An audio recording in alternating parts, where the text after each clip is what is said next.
Walks in like she owns the air, checks who's staring, checks who dares. If your eyes don't orbit her face, you're suddenly trash, you're out of place. She counts respect like it's tax you owe, thinks every room is a personal show. If you don't clap when she clears her throat, she marks your name like a sour note. She don't want friends, she wants a stage. She don't want love, she wants a cage. Power else, that's Carrie's rule. Crown made of glitter, brain made of fuel. Runs on praise like a busted machine. Breaks down fast when she's not the queen. She don't think fair, lets you meal small. Calls it respect, but it's just control. Yeah, Carrie screams when you don't comply, 'cause her whole world is a mirror and a lie.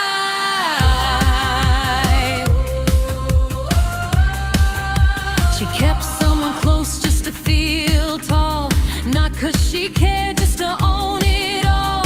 Use their trust like a cheap disguise, put words in their mouth, put smoke in their eyes. And they were gone, not hers anymore, and she lost her grip, lost her chore. Now she's furious, losing her mind, 'cause something she owned stopped being mine. She don't miss them, just the leash. She don't miss the voice, just the speech. Power else, that's Carrie's rule. Crown made of glitter, brain made of fuel. Runs on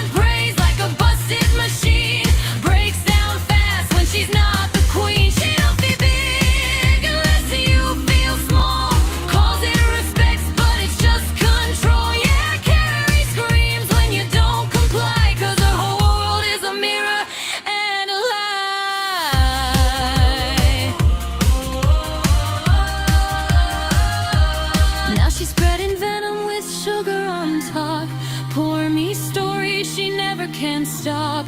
Rewrites the truth till it fits her face.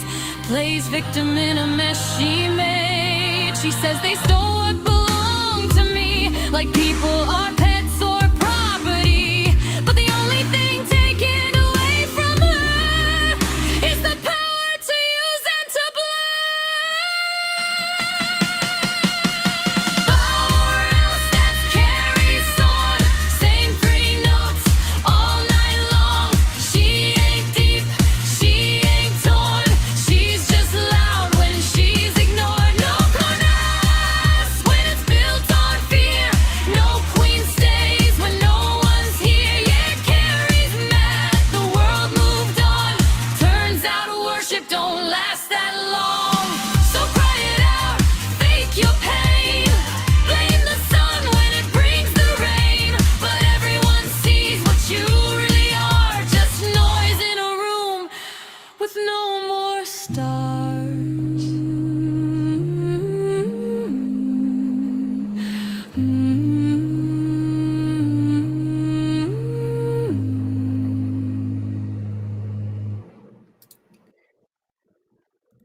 It started again. Hello, guys. How you doing? How's every little thing? How's everybody doing? We're going to be doing something a little differently today. We're going to be going over a stream that I downloaded. So if Hussey decides to, do the troll thing and try to private it, guess what? It's not going to work because, bitch, I downloaded it. So sorry. But Carrie got on panel with someone who was very interesting, someone who was actually used to be part of this community, someone that I've actually paneled with before. Of course, when I did panel with her, I told G-Man he could jump off a cliff with a dick shoved up his ass, but, semantics, but they used to actually go back and forth quite a bit, but I guess she's cool with Carrie now, but, there we go. Gotta shift it around a little bit because my settings got all fucked up when I did this. And of course, I got bots over on Kick. Woo! Bots on Kick. Let's go. Because this is being streamed on both YouTube and on Kick. So if you guys don't like YouTube, you can go find me over on Kick. Here we go. But anyway, this person is called One Bad Bish. Or she used to be One Bad Bish, and then she's Wicked Witch, and now she's something else. I don't know what the fuck she is. I don't know what her new stock account is. Cyrax is trending number 5. Oh, thank you, Jinyu. That was a collaborative effort between me and one of my viewers. I may go watch that stream because I don't know how much of this I'm going to get through because you guys know me. I find Hussey and Carrie's voices extremely annoying. But I find it interesting that Carrie is willing to forgive and forget when it comes to this particular woman because she has a few things in her past. Let's take a look at one of them, shall we? Let's take a look at one of them. And also, I'm doing this on Kick is another app. Kick is another streaming app. I'm just dual streaming on both of them.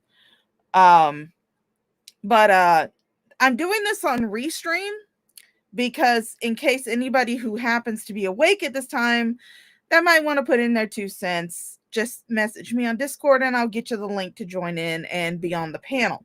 It's entirely up to you. I know that it's very late at night, especially on the East Coast. It's very, very early in the morning. So Rax threatening ICE agents ain't going how he thought it would. Gee, I wonder why. This is why I don't say shit about ICE. I am purely 100% Mayo American, but I still ain't gonna say shit about ICE.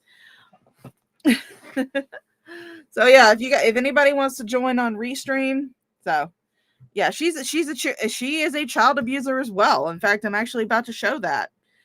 Because not her entire like police report and shit because I don't have that pulled up, but Lulz Cow Productions gave me some pretty lovely screenshots of some of the shit that happened. I mean, yeah, it was back in 2011, but still, it's like Shani and Jason didn't do nearly what one bad bitch did, but since she came, it was like, oh, please forgive me. I'm so sorry. Let me comment on this child abuse. She suddenly, all of a sudden, the numero uno, number one person that needs to be on panel. And it's just like, really? Dude. what Shanny and Jason did, I mean, even the first one that I know about, which was the first time the kids got taken away, was because a CPS worker walked in and the kids were playing with dildos. That's not nearly as bad as what this shit is. I mean, I will say that child abuse is child abuse, doesn't matter, but this is pretty bad shit. At least from what I know, at least from what I understand. Lost Cow Productions actually has a very good video up on his channel for it. So if you guys want to go watch that, you can, but I just felt like going over the stream because fuck it, I'm up late. I might as well go ahead and stream. Let me just pause for a second, go shut my door so I don't wake up Mama Shaw.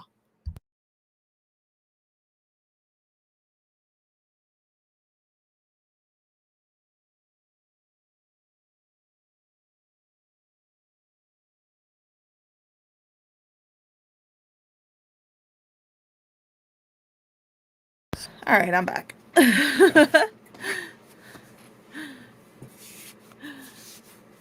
Yeah.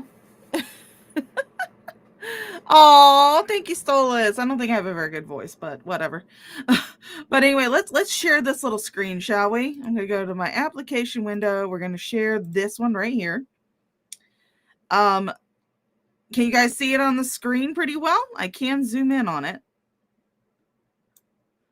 But it says Lackawanna County sentencings for 11/12/2011. So this was November 12th, 2011.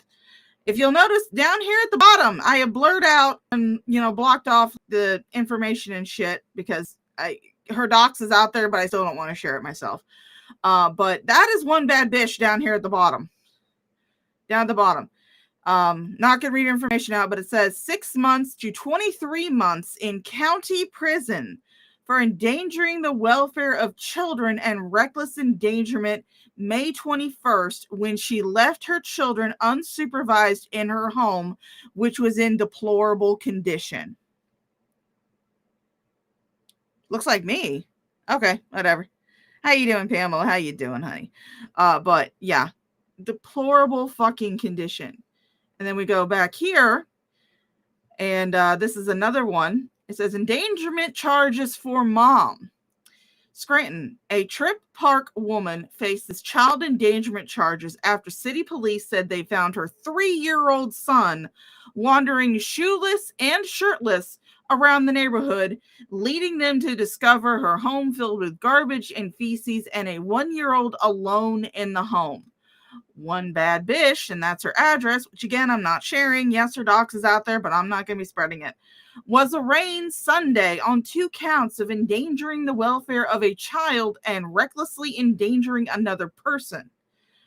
One bad Bish, when she was 24, was placed in Lackawanna County Prison on a $10,000 bail. No, it was her kids. It was her kids. She claims that she had a friend, like she'll say it in this stream that we're going to be going over, but still, it's like, okay, these are the type of people that Carrie is surrounding herself with.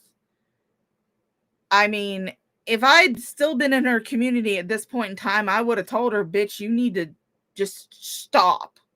It's not a good look for you to be cozying up to someone who was put into prison for child endangerment when her 3-year-old was discovered wandering shoeless and shirtless around the neighborhood, and then her 1-year-old was discovered alone with her house full of garbage and feces.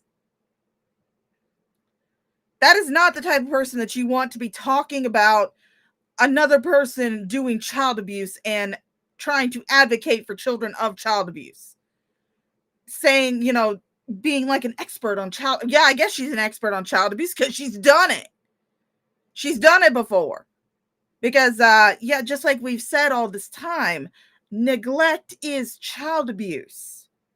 So if you're going to pin Shani and Jason for neglecting and child abusing their children, then yeah, you kind of need to hold everybody to the same account. You really do. But anyway, I do have this video. Let me switch my screen. Applications, pull this up.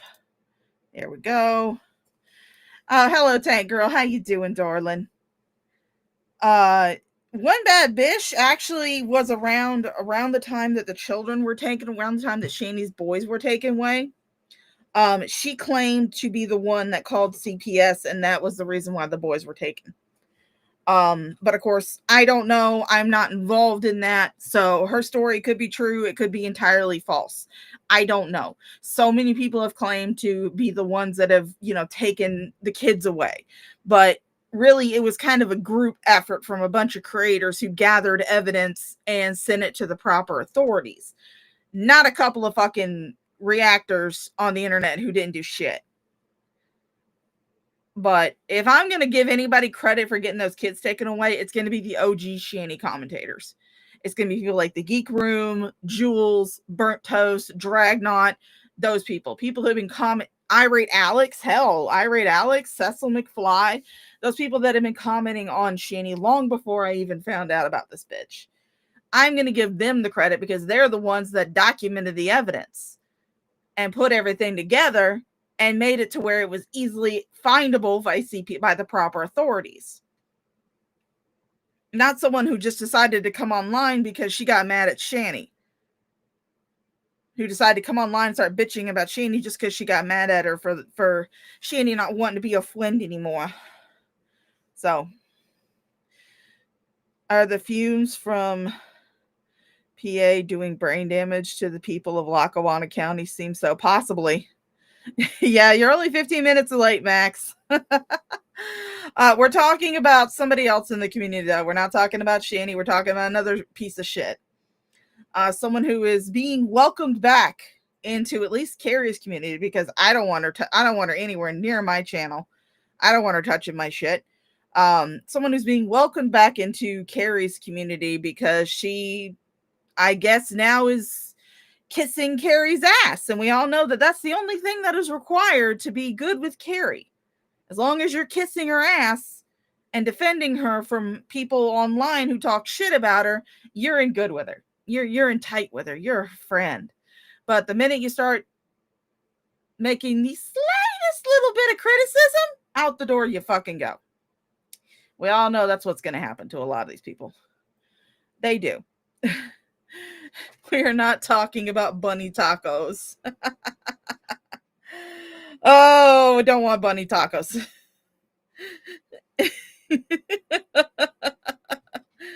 Oh, we don't want bunny tacos. We don't want bunny tacos. We want to talk about this bitch. But anyway, this is from, I guess they did it like a couple of days ago, but I went ahead and downloaded it just in case Hudson decides to be a little bitch and, pull the troll move of privating the stream. It's downloaded. I'm not playing this from YouTube. I'm playing this from my own personal fucking computer. And again, if anybody wants to come up on panel, you are more than welcome. I will send the link to you. It is Restream. So if you don't have an account with Restream, you probably will have to make one. And I think I only have room for like 2 people to come up on panel because I'm on the free plan because fuck, my fucking poor ass can't afford the professional plan. But Centralia is yes, I've heard about Centralia. I think Jason mentioned they were down the street from it. So, I mean, if you guys want to join me, you can. Again, you'll have to make a Restream account. I believe I can only have like 1 or 2 people up here, but I will post the Restream link. Not exactly sure how it works as far as me being told that somebody's waiting backstage, because again, it's my first time. It's like my first time trying to do a panel with this bitch. But anyway, let's get started, shall we? Play. Oh, am I not sharing sound? Hold up.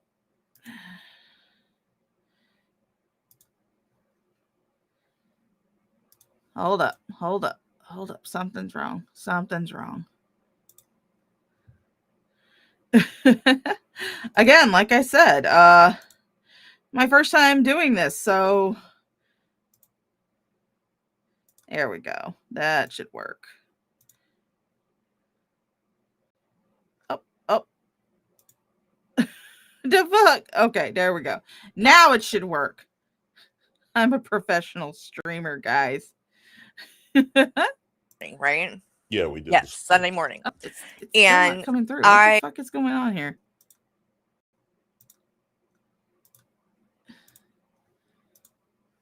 Fucking hell. God damn it. All right, well, let's just go ahead. Let's just go ahead and go to Hussy's channel and share it, because you know it's late. Maybe he's in a drunken stupor. So, because again, I'm a professional streamer. Yes, it's fine. I don't care. Later. Can you stop? Jesus Christ, Streamlabs. I swear to God. Oh, you guys hear him, but I can't for some odd reason.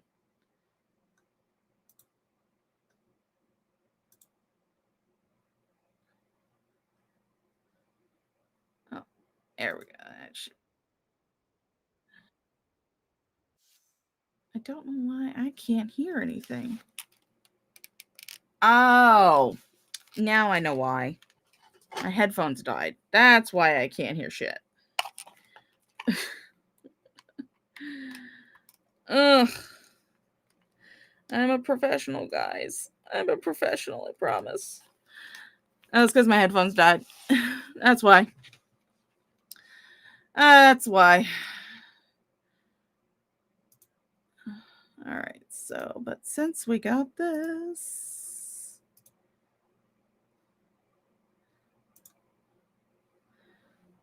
go ahead and share it from there.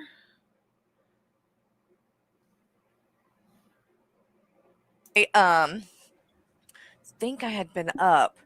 Can you hear it? The night before, so I was tired.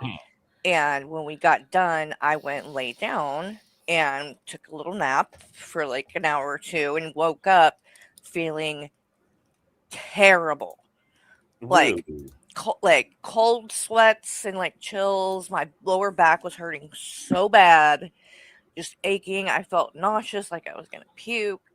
And I don't know why it's not showing on the screen. Good God Almighty! I am. Again, I wanted to use this because I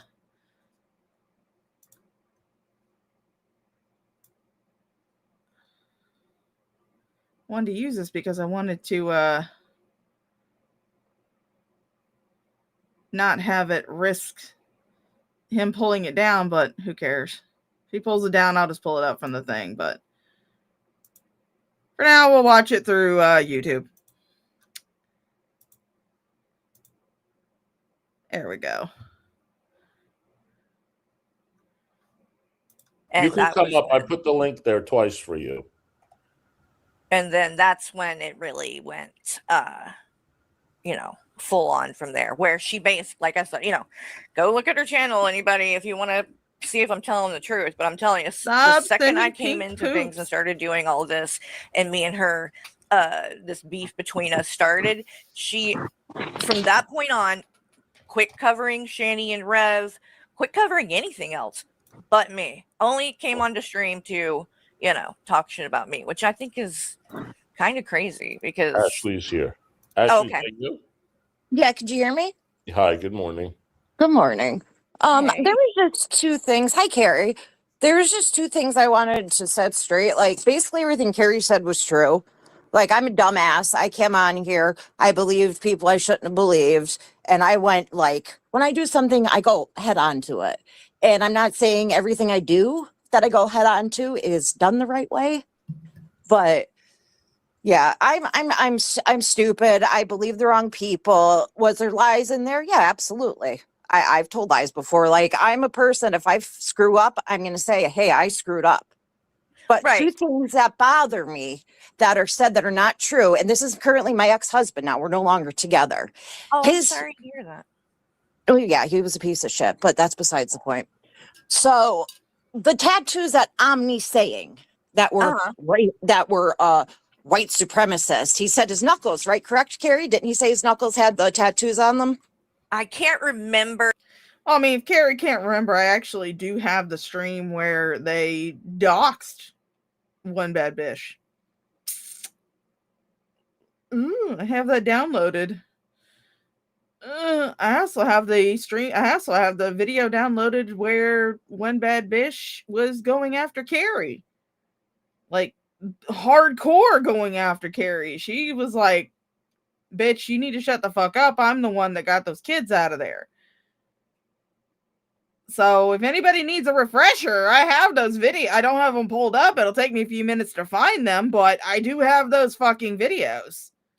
Exactly what it was like, but you're probably right. I can't remember where it was. I can't even remember what it was. I just remember that it was supposedly, and I remember you did deny that all along. Like I remember that. Yeah, I was like, I'm not sure whether it was or wasn't because I don't know enough about all. Like whatever it was supposedly right. You know, whatever. But that's one thing. Like, yeah, he said his knuckles had tattoos of a white supremacy gang or white supremacist like cult from down in Tennessee or something. My ex-husband's knuckles said homesick because he was in the Marines for almost 9-10 years and his knuckles said homesick. There was something about tattoo. His tattoo said unlucky number 13 and 13. I've personally never heard how 13 is involved with racism. But if you look online, there's literally a brand called Unlucky 13, and that was like our favorite brand of clothing. Yeah. Had nothing to do with that. 13 is actually symbolic in a lot of different topics and things. Like I'd have to do that in like a video or clip it or something because that stream was long. So and plus I'd have to like edit out a lot of stuff because I even though her docs is out there, I don't want to be the one to re-put that on YouTube. So if I do go over it, I would have to do that in a video itself. But I'm not writing the drama llama to catch up. I understand. Hit number 1 in politics. Holy shit, Cyrax. What the fuck are you doing, you fucking goblin? Jesus Christ. But I'm not gonna say if Ashley or One Bad Bish, or we'll just call her Ashley because fuck, that's what her screen name is on the screen. I'm not gonna say if Ashley and her now ex-husband are white supremacists, white nationalists. I don't know them. Never really talked to her. I had one panel with her. She was in my Discord for a little while. That was it. But I'm not going to sit there and say that they're white nationalists or they're racists or anything like that. But, you know, lady doth protest too much. Because I think it is like unlucky. So people use it for that a lot in that kind of way. But anyway. And then the earrings. Every year, me and my ex-husband used to take our bikes down to Gettysburg because they had a bike week down there. And that's what you do when you go down there. Everybody that goes down there, everybody that rides a bike has a fucking rebel flag. Like, I just did it to do it. Like, it's like a trend thing. I am the least racist person. That's what a racist person says. But my fucking daughter's mixed, dude. Like, I'm not racist, and that's the one thing. I'm not racist. I have black friends. But I will say this much. Most of y'all know I live in Florida. I've grown up in the South. My dad, I have a ton of hats on my wall from my dad that have Confederate flags on them. I got a really nice blanket from my dad that had a Confederate flag on it that I still have. I still keep. One of my friends online asked me why I don't burn it or something and burn all the hats. And I'm like, those are from my dead father. They're like, yeah, but those are symbols of oppression. Those are symbols of racism. I was like, They're my dad's belongings. Thank you, phone, for letting me know that it's 49 degrees in Florida. Those are things that belong to my dead father. No, I'm not going to fucking burn them. I don't wear them. And the blanket that I got from my dad is currently lost somewhere in my room. I have no idea where the fuck it is. But I mean, I'm a Seminole fan. I happen to have a blanket from my grandfather that is a Gator blanket. Am I going to burn it because it's Gators and I'm FSU? No. I got it from my grandpa. He's dead too. So, I mean, I'm not going to sit there and say that people who wear Confederate flags or who like Confederate flags are automatically racist, because a lot of people believe that the Civil War started for different things. The Confederacy split from the United States, from the North, for different things. That's on them. Whatever they believe, that's on them. As long as they're not going out and beating people of different skin colors, I don't give a shit what you're wearing on your shirt. Just don't go out there and beat people of different skin colors. Don't sit there and act like they're less than you. Don't sit there and act like they're beneath you, because they're not. We're not believe anybody. I'm not a racist. I had sex with a POC when drunk. Yeah, it's just like the stuff I have that has Confederate flags on, I don't wear it. It's just stuff that belonged to my dad. That's all it is. It's just memories of him, because he always wore those things. And I will tell you this much. In his later years, when he finally discovered that he was gay, he had a lot of black dick on that blanket too. So our central unit took a shit after all this cold in Florida. Ugh, it's pretty old. Oh Lord. Oh no. Oh no.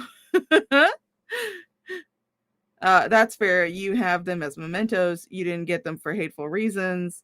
It's about intent, in my opinion. Yeah, I mean, it's just stuff that my dad owned. I mean, I still have his ashes too.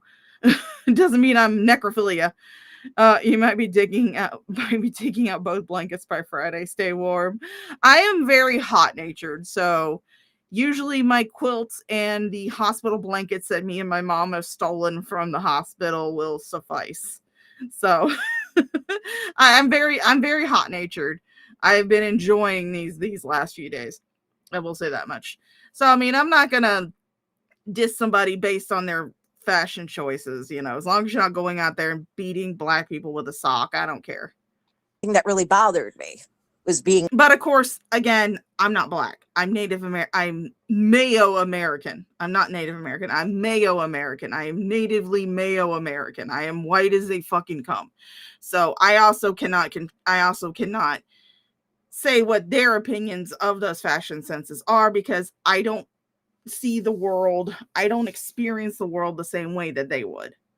So to me personally, my personal opinion is I don't give a shit as long as you're not going out and acting hateful towards other people of different ethnicities and different cultural backgrounds, different religions and stuff. But I can't speak for the people who are part of those different cultures and religions and ethnicities. I can only speak for myself. So Call a racist. Like now my ex-husband, I shouldn't even have had to stick up for him. But again, that's his actions, and what he does also fall on me. So right. I just, like I said, I fucked up. I did. I came at you for no reason. Well, that's the thing. And it's like, I don't, have any hard feelings, because we talked and talked quite a bit. And like, people make mistakes. Like I've made mistakes, and was that one mistake like when you stayed drunk for 5 years of for the first 5 years of your kid's life? Hey, that's something you and Ashley have in common. No wonder you two get along so well. You both were completely ass blasted during your children's formative years. Great, you guys have common ground. Although I don't know if Ashley's babies were born addicted to like whatever drug she was using.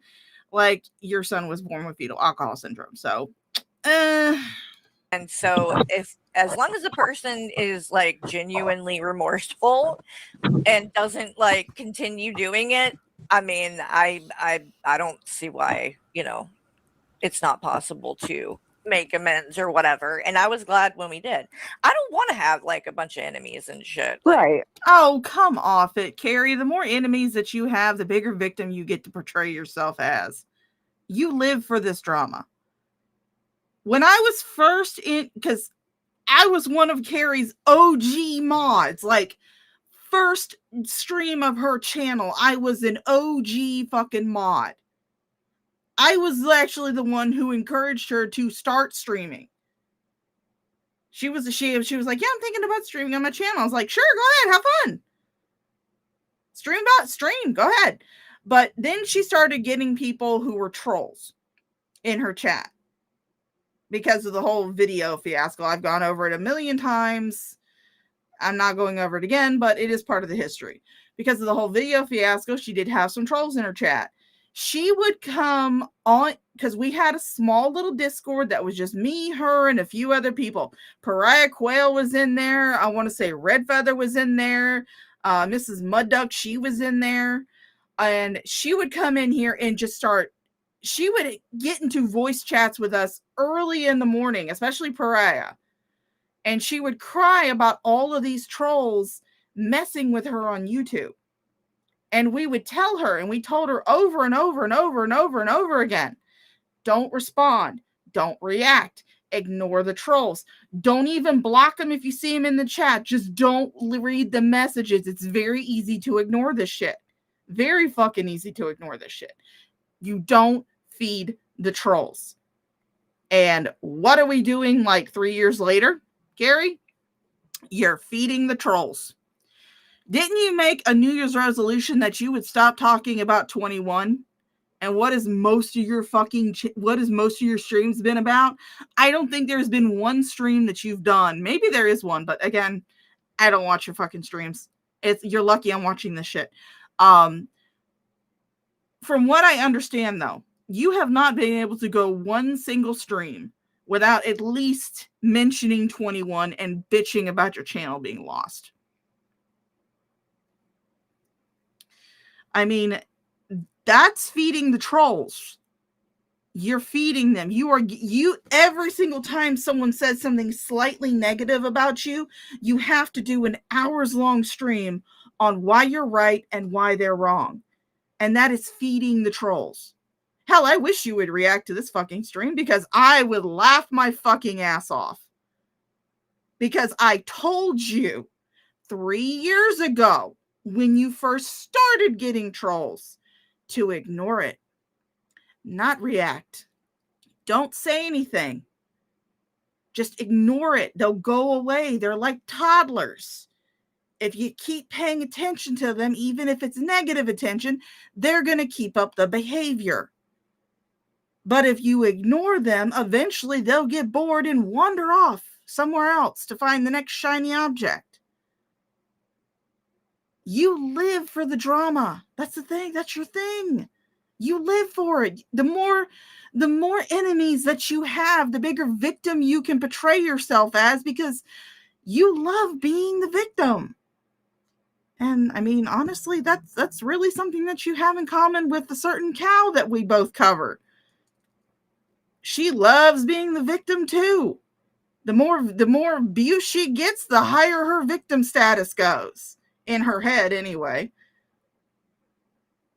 You wouldn't have this issue if you would stop being the victim or claiming to be the victim or wanting to be the victim. You wouldn't have this issue. That's never been, which is, that's why, it was kind of like, I didn't understand, where the animosity came from in the beginning. But I also, understand that there were a lot of people at that time. Well, there still are a lot of people that don't like me. But when you're just listening to one side of things, Right. And that's the thing, like, there's so many of your viewers that still, like, they're just vile, the stuff that they say to me, and I don't care about it because you don't know me. Carrie, you got to know me fairly well, so I don't care what anybody else has to say about me. I fell off for a while because I had cancer. I almost fucking died. I had to get a hysterectomy, and I was too busy battling pretty roughly behind the scenes for the last 3-4 years. So that's why I disappeared. I mean, I will say this much. If, you know, I'm not going to doubt that Ashley had cancer. I'm not going to doubt that. You know, cancer is a terrible thing to deal with. I had to watch Mama Shaw deal with her colorectal cancer. And, you know, Ashley, I'm sorry that you had to deal with that shit. Doesn't mean I'm not going to take a big ass fucking dump on you, but I am sorry that you had to deal with that shit. Cancer is very rough to deal with, and I am glad that you made it through that. I am glad that you made it through that, because that shit is rough as fuck. Having to watch Mama Shaw go through her colorectal cancer like she did, I do have a lot of sympathy for people that have gone through cancer. However, it doesn't mean that you're not a child abusing piece of shit. I'll have sympathy for you as far as your cancer battle goes, but nothing else. So there you go. Because that's in real life shit that's more important than YouTube. So that's why I fell off for a few years. Yeah. Actually, I just have a question. Oh, wait, I got my first actual person over on Kick. What the fuck? I got my first actual person over on Kick. Hey, how you doing? How you doing, Frey? I'm doing good. We're just going over a cow over here.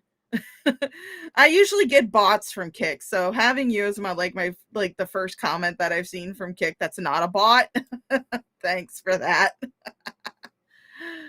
Oh goodness. No. Oh my god. Look at that. Look, guys. Look, guys. Look, guys. It's one soft ween. Hello, one soft ween. How you doing, darling? How you doing? I hope you're doing good, because you completely fucked up on that fucking you completely fucked up on that debate that you did. Although I wouldn't really call it a debate, because it was really 2-on-1.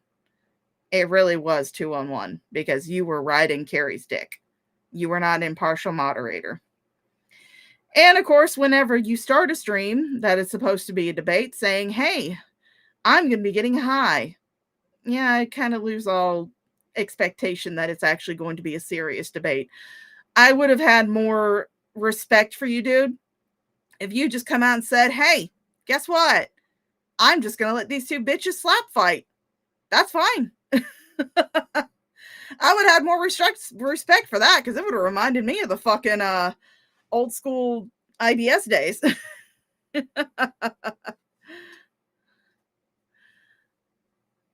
Oh, holy shit.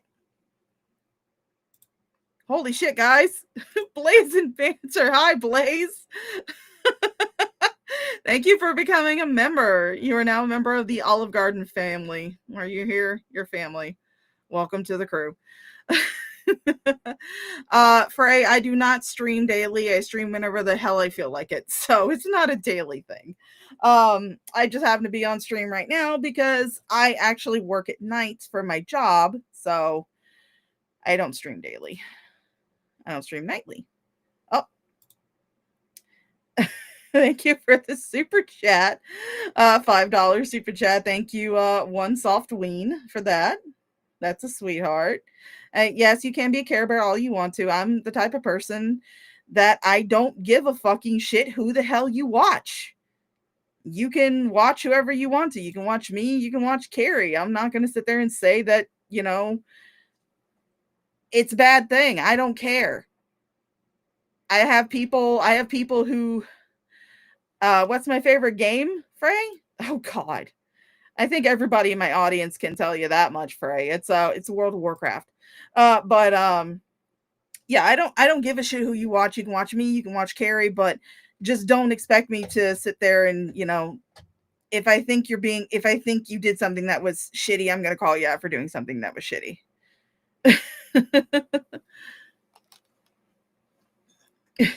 But anyway, let's get back to this. Right. Today I'm doing a lolcow thing. I'm doing a lolcow. Oh, thank you, Tank Girl. I am good, peeps. And you don't have to answer it, but do you want to elaborate a little bit on the child endangerment thing? Absolutely. Absolutely. So you can clear So, that up or whatever yeah, it is. It's not. yeah. Whatever. There was no actual physical child abuse going on, first of all. Again, okay, again, I've said this before and I will say it again. Neglect is child abuse. Just because it was not physical does not mean that there was no child abuse going on. That does not mean there was no child abuse. Neglect is child abuse. That's the reason why Shanny's kids got taken away. Not just because of the whole Jason thing, Jason smacking the youngest one. That wasn't the entire reason. Most of the reason was because they neglected those kids. And one soft ween, yeah, you can keep giving me that money, buddy. I'm good. I will take your cash. I'm not refunding that shit. I will take your fucking cash. It was endangering the welfare of a child. And like I said, I'm 9 years sober. I was a bad drug addict back in the day. Now, I was high as a kite. I called my dealer to go get drugs or rugs. Sorry, I can't say that on here. I'm sorry. Right. And I'll say it for you. Drugs, drugs, drugs, drugs, drugs, drugs, drugs, drugs. You got drugs. You got drugs. You got drugs. Oh my God, my channel didn't explode. I left. I had my friend come over and watch my children for me because I didn't want to obviously leave them home alone. And in the meantime of that happening, I guess a constable knocked on my fucking door because I had a warrant for, I don't even know what the hell a warrant was for at that time. And when my friend seen the cop knock at the door, she bolted out the back because she had warrants out for her fucking arrest. So then my son, after the cop knocking on the door, eventually opened up the door. Fast forward, I get called, I come home. Oh, rat money with the 5,000 ARS. Have no idea what currency that is, but I'm going to guess it's probably about $1 or $2. Notice me. You have been noticed. So there you go. I get arrested for child endangerment, 2 counts of it, because my friend Oh no, soft ween. I'm not pissed. I'm just saying I don't really respect you too much because I probably would have respected your whole debate thing more if you just been honest about it and just said, hey, this is going to be a shit show. Are you guys ready for a shit show? Instead of marketing it as a debate that was supposed to be between 2 people. It's supposed to be on even ground. But then you started really skewing everything towards Carrie, which, I mean, if you had been honest about it and said, hey, I'm probably not going to be impartial about it, I probably would have respected you more. But, hey, water under the bridge. But I'm still going to call you soft ween because I think that's fucking funny. Went out the back door, so it looked like I left my kids home alone. Right. Okay. I couldn't remember what this. I do remember that you explained this. Right. Back then. And am I saying is that like a better excuse? Fuck no. I should never have left my children home with somebody that was high, using, just like me. Yeah. But we don't think that unless your brain has been like that. And again, she's really, again, she's oh, good God almighty. Fucking hell. Oh my God. What the hell? Holy shit. Rat money. Gifted 50 fucking memberships. Gifted 50 memberships. Oh my God. Let's see who got holy shit, they're still coming. Stofar, Stony Jutsu, welcome to the Olive Garden. Employee, welcome to the family. Also Willeen Ray, welcome to the Olive Garden family. Mighty Pomchi, welcome to the Olive Garden family. Jay Gamer, welcome to the Olive Garden family. Archie, welcome to the Olive Garden family. Wary Joker, welcome to the Olive Garden family. Arabella 84, welcome to the Olive Garden family.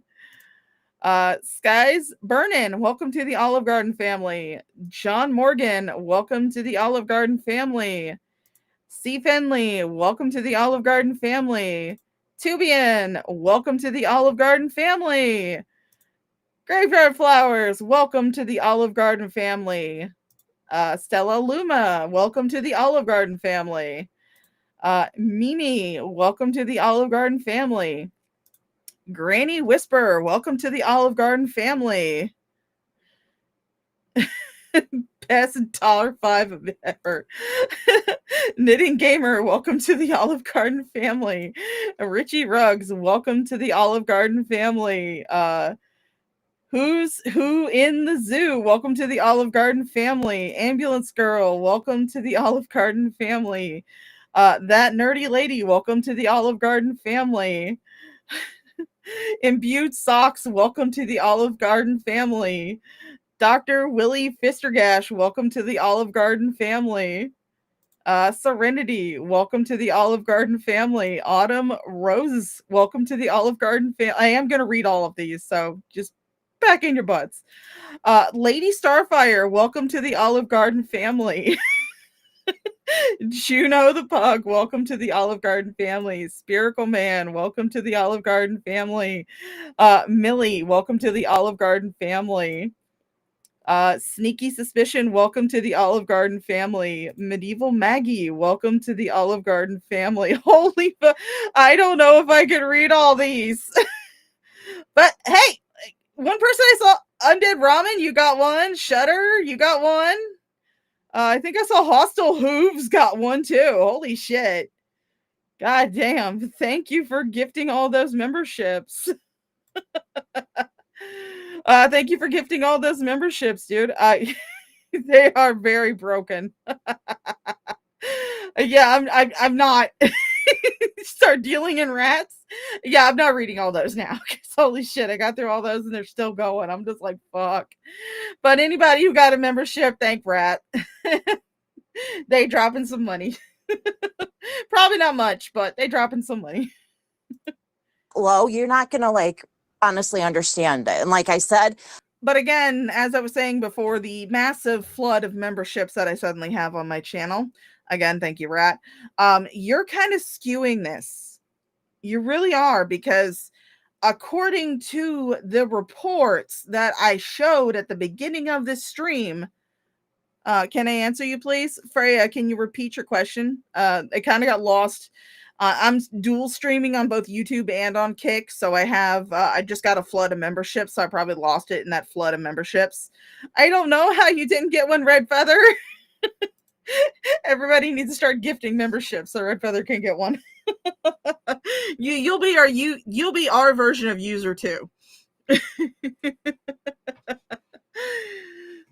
But yeah, you're skewing things. Because according to the reports, which I showed at the beginning of the stream, your child was seen walking around the neighborhood. 3 years old now. 3-year-old child was seen walking around the neighborhood, shoeless and shirtless. That was how your kids were found. It wasn't some magical knock by some random cops. No, it was because someone had called them, because your 3-year-old child, was wandering around the house shoeless and shirtless. Oh God. Thank you, Blaze and Banter, for the 10 memberships. But let's see. Freya Henry says, I think adding some graphics to make your channel even more attractive. What do you think? Normally when I do these streams, I usually do them on OBS. Oh God, I got so many fucking memberships now. Oh, but no Red Feather. But I usually do this on OBS, and usually there are like graphics on the screen, but I have a shitternet, and because I live out in the sticks, I'm not afraid to say that I live out in the sticks. I have a shitternet, and unfortunately my shitternet cannot handle doing things, because the reason why I'm doing this on Restream was in case anybody wants to come up, anybody wants to form a panel, they can do that on Restream. I can't do that when I'm on OBS, because I cannot have both OBS running, my YouTube screen running, and also my my Discord call running. My computer will explode. So I'm a designer and create logos, panels, banners, etc. I am on the free version of Restream. I can't afford the pro version of Restream. I'm on the free version. That's why everything looks like shit. So maybe another time, not right now, because I'm currently going over a lolcow who is currently really trying to make herself look better in this whole situation, because she's saying that some magical fucking cops came to her house to knock on the door and catch her while she wasn't there, and her friend done darted out the door. No, it was because your 3-year-old was seen running around the street shoeless and shirtless all alone. And so when the cops came to the door, because that was your kid, oh my god. Oh, fucking hell.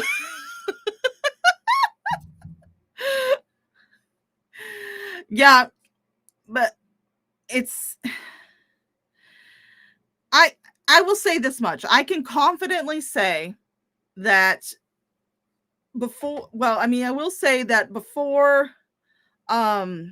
everything came out about Ashley, I had been on stream with her.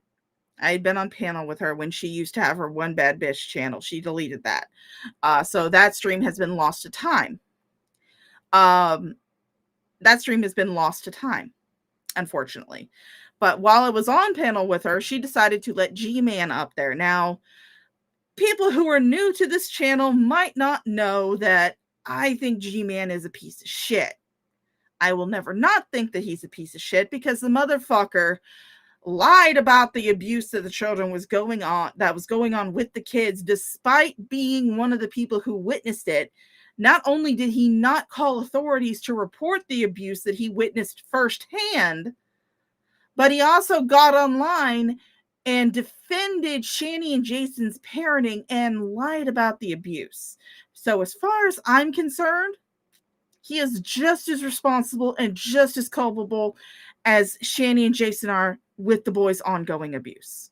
Just as fucking responsible, because he was there. He was a witness. So when G-Man happened to come onto this panel, I happened to be on with One Bad Bish, and oddly enough, we were talking shit about Carrie. Oddly enough, I told G-Man that he could jump off a cliff with a dick shoved up his ass, and then I jumped off the stream because she wanted to talk in a reasonable and respectful manner to him, and I knew I wasn't gonna be able to do that because I'm a bitch and I can't hold that shit back. So I can confidently say that Ashley will never be on my channel. Carrie, for one, will never be on my channel, at least not again. I may have had her in a very old stream like 3 years ago. Carrie will never be on my channel again. Ashley will never be on my channel. Shani will never be on my channel. Jason will never be on my channel. G-Man will never be on my channel, because I don't want any of those bitches here. I could care less about getting fucking views for having them on. I don't care. I'm not going to have that fucking shit on my channel. I would much rather have people like you on my channel.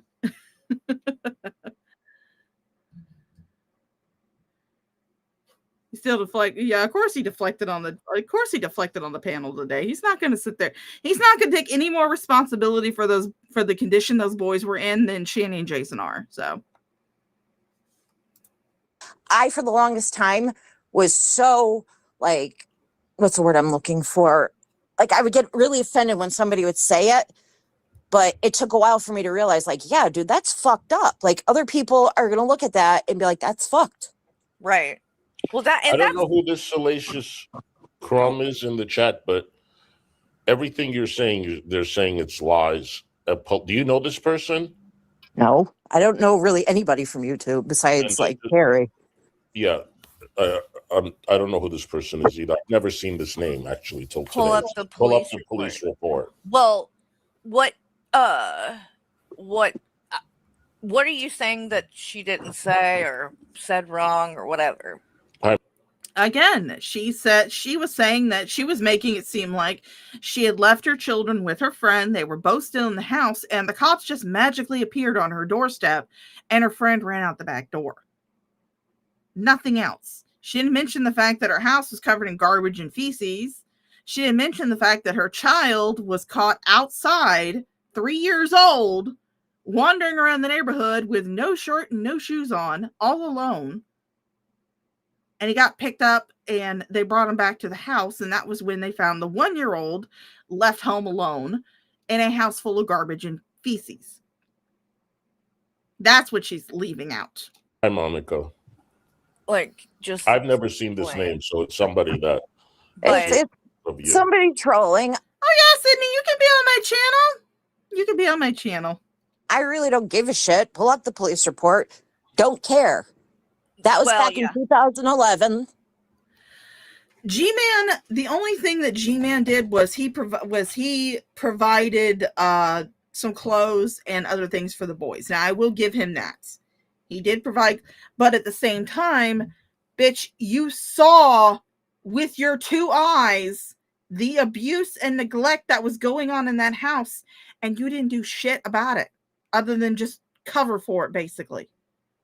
That's all you did. You didn't report it to the authorities. You didn't say anything on YouTube. In fact, you actually went online and defended Shani and Jason's parenting when you were still good with them. But now that you're not in good with them, it's fine. Now that you're not in good with them, all of a sudden it's the most terrible thing in the world. But it wasn't whenever you were friends with them. That's my issue with G-Man. Is the same issue I have with Carrie. When someone isn't good with her, she is all bubbly, sweet. Oh my God, you're the greatest person in the world. Oh, we're friends. Oh my God, we talk so much. It doesn't matter what this person is doing.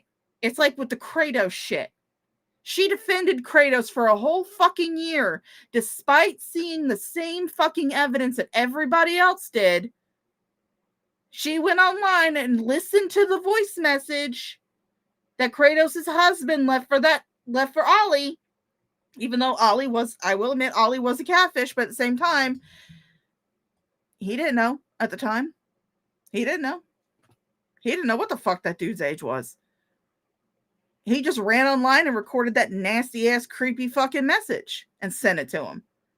But she defended Kratos for a whole fucking year because Kratos was defending her. Kratos was kissing her ass. Kratos was sucking her clit.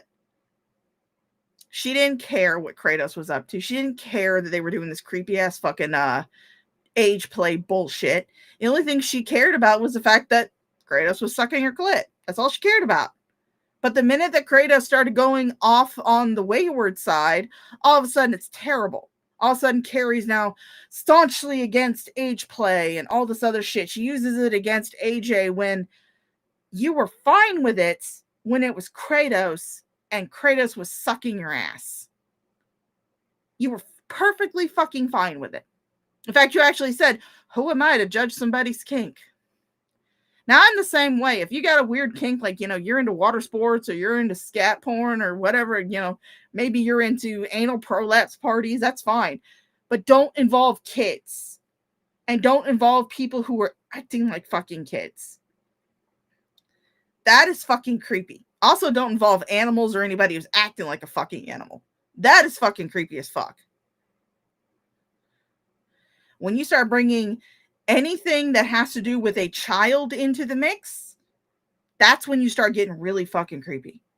Because how much longer will it be before acting like a child, making yourself look like a child, going after people who look like children, becomes you actually going after people who actually are children? How long is it going to take for that? How long? Again, I'm normally not somebody to yuck on somebody else's yum, but when it has to deal with kids or anything that could lead to kids getting abused, yeah, I'm going to call you a fucking creep.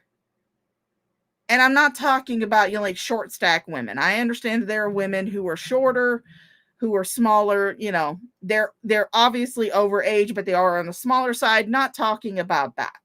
I'm talking about people who dress like children, who make their bodies look like children, like Kratos cut off her fucking tits. It wasn't because her partner wanted her to be a boy. It's because her partner wanted her to look like a little kid. And that's fucking creepy. Okay? That is my issue. It doesn't matter what someone else does or says if they're sucking your ass. As long as they're friends with you, as long as they're defending you, as long as they're in your chat, hyping up your donation links, giving you money, giving you views, giving you all the praise in your chat, you're perfectly fine with them. But the minute that they go to the wayside, all of a sudden, it's the worst fucking thing you ever heard. Whenever you and Ashley were going back and forth and you found out about this police report, oh my God, you went off. But now all of a sudden, since Ashley's back to sucking your ass again, oh, it's okay. It's fine. It's fine. It's okay. It's okay. It's okay. Let me just pat your hand, stroke your hand, pat your hair. It's okay. You're accepted back. It doesn't matter that you let it doesn't matter that you left your 3-year-old child alone and he wound up wandering the streets in the neighborhood in nothing but, in nothing but a diaper. That doesn't matter. It doesn't matter that you left your 1-year-old child alone in the house with a bunch of garbage and feces. That doesn't matter. The only thing that matters is that you're back to sucking my clit where you should be. Like, are you really that concerned about what I do and what I did? Well, what I think, what I was going to say about what you just said a minute ago about, like, you used to get defensive when people would say it or whatever. But now you came to a place where you realized, like, no, it was fucked up. Like, and it was, you did in a way you did. And even if it wasn't that you left the kid alone, like you said, leaving it with somebody that was a drug user or whatever, still the same thing. So at least you're willing to, admit and take, responsibility for it. Whereas, like, Rev and Shani will not do that, even with all the proof that we have, even, Right. With Rev admitting it. Ashley, Blaze and Banter, a little bit of lore. A lot of people here know who Ashley is. Ashley was previously known as One Bad Bish. She lives in Lackawanna County. She lives not far from where Rev and Shani used to occupy until they got kicked out. She was actually the woman that Jason would talk to at the convenience store, because I believe she worked there. If I'm remembering my facts correctly, people who were there at the time who can remember better than me, you can feel free to correct me in the chat. Tell me I'm being a piece of shit for not remembering certain points, but I'm just telling you what I remember. So she talked to Jason and Shani. She had, talked to someone. I don't know who it was. I can't remember who it was, but she talked to them about how they smell. I think it was Drag. It was actually Dragnot. She talked to them, about seeing them in the convenience, how they smelled, how they treated the boys, yada, yada, yada. And she was the one who claimed that it was her report to CPS that got the boys taken away. Because, she said that she saw Jason's truck. She heard about everything that was going on. She saw Jason's truck in their saw Jason's car in their driveway, knew that they weren't separated like they were claiming to be, and called CPS. But her and Carrie went back and forth because Carrie was also claiming at the same time that she was the one that got the boys taken by CPS. But again, if I'm going to give anybody credit for getting those boys the freedom that they finally enjoy in a foster home, it's going to be the OG creators who have been documenting and compiling evidence on Shani in order to give to CPS, and also encouraging people to not frivolously call CPS all the fucking time. Because if there's one thing you don't do while there is an active investigation going on, whether it's CPS, whether it's the police, whether it's something else, you don't keep calling them. Because if they get flooded with calls, they're going to think that this is just some, harassment campaign, and then they're going to drop it. That was why Jules, Toast, Drag, the Geek Room, everybody else was telling people, don't call CPS. They're already involved. It wasn't like Carrie claimed that they just wanted the boys to stay there so they could get more fucking views and more fucking drama. No, it was because CPS was already fucking involved in the case, And they didn't want a whole bunch of online people calling CPS and muddling it up. Because that's one thing you don't fucking do when there is an active investigation, is you do not call them repeatedly. Because again, they will think that it's just some harassment campaign. So. Still tries to lie about it. So again, I think that, it does count for something, that at least you are willing to admit, I agree. it's legit, and that, you fucked up. But oh yeah, that was another thing that she did, Pariah Quail. She, her and the infamous teddy bear were in tight, and this was back when I was still associated with him, before we found out that he was a fucking piece of shit.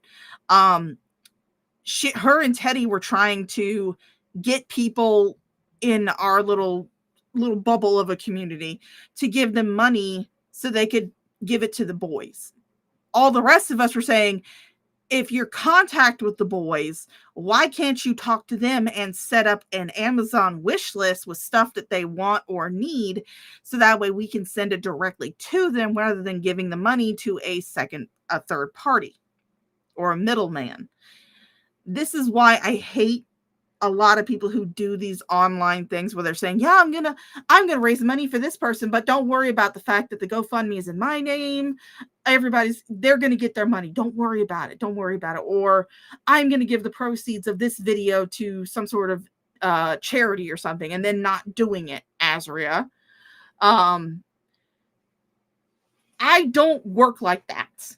I have 2 streams twice a year where I do charity runs through an organization called Warcraft Cares. This is the gnome run and it's the troll run. I do those every year. When I do those streams, I turn off my monetization for those streams. I don't get ad revenue. I don't get super chats. I can't really turn off memberships for it, but I don't put it up to where you can actually give memberships or you can give super chats during those streams. Instead, what I do is I pin up in the top, I pin it to the top of the chat. I'll pin the donation link and also put it down in the description, because if you go back and look at those streams, you'll notice that all of my personal donation links are gone. It is just the link to the charity.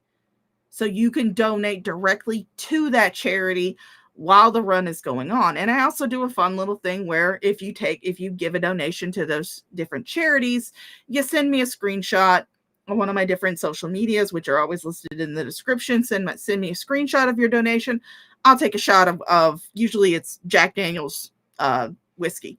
So I'll take a fucking shot for a charity. That's usually just what I do. But I would much rather someone donate directly to the charity or to the person involved than using me for a middleman, because my brain is fucking spotty. I have ADHD and I have MS. My brain is fucking spotty as hell. I might not remember to give it to the charity. If I don't have a direct link to the charity, I might not remember to give the money to the charity. So that's what I do. I don't like this whole middleman bullshit. I don't like it. It's just like, the whole thing with TJ saying that he would give money to William based on, the stream revenue. And it's just like, don't be the middleman. If William doesn't want to put up his Cash App in the chat, then just don't take money. Don't sit there and say that, all the proceeds and all the super chats and Cash Apps and shit that I get during the stream are going to go to William, and then not do it. Just don't do it. Don't say it. Don't claim it. You were on drugs at And the that's time. between you and your son or daughter right now. Yeah, too. yeah. Right. You're going to accept your apology, and that's not for us. People make mistakes, and when you're addicted to alcohol or drugs, it's a different kind of mistake. It's heavy. I don't have any whiskey there, Syncopated Traveler. I would love to get $10 to take a shot, but I don't have anything to take a shot with, unless you count me taking a shot of Dr. Pepper. That's about the only shot that I'll be able to take right now, because I don't have any alcohol on me. Right. You accept that you made a mistake, you apologize, and you work through it. And it's between her and her child. Thank you for saying that. I can't even like agree with that statement 100% because it was my son and my daughter. Okay, then so I guess that the abuse that went on in Shanny's house was just between Shanny and her boys. I guess it was just between Shanny and her boys. We don't need to get involved. It's between Shanny and her children. Is that what we're saying now? Is that what we're saying? Currently have mended, like we've talked about it. It took like, because they went into another home for a while because I was in jail, obviously. So when I got out, I had to get them back. And it wasn't for a few years that it was brought up because they were still young and I was still using. So like I said, in the meantime, I had a daughter too. And this is when I got like in trouble, like big time. Like my house got raided. My kids weren't with me because at that time I knew I mentally could not take care of my children. I didn't want them to be in a bad position. So they went with their grandparents on their father's side. Yeah. So I ended up going to jail for a very long time. And when I got out, that was the first thing I did was fix my relationship with my kids and admit like I'm. Speaking of Dr. Pepper, I need to go get me some more. So I'm going to let this play and I will be right back. Wrong. And I told them you could scream at me, call me every name under the sun, and I deserve it. And I don't know what I've done to have like the most sympathetic and empathetic children, but Aww, that's good. it is really good. And then after all this shit happened, I sat down and I'm like, what the fuck? What am I going to do with my life? Like, Yeah. I'm older, like I'm almost 40. And what have I done with my life? What I'm going to do? We're going to come over here. We're going to go to YouTube.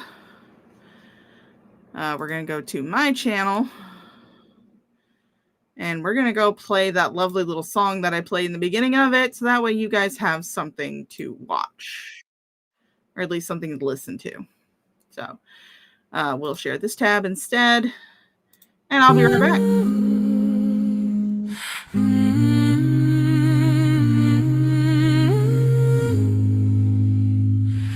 Carrie walks in like she owns the air.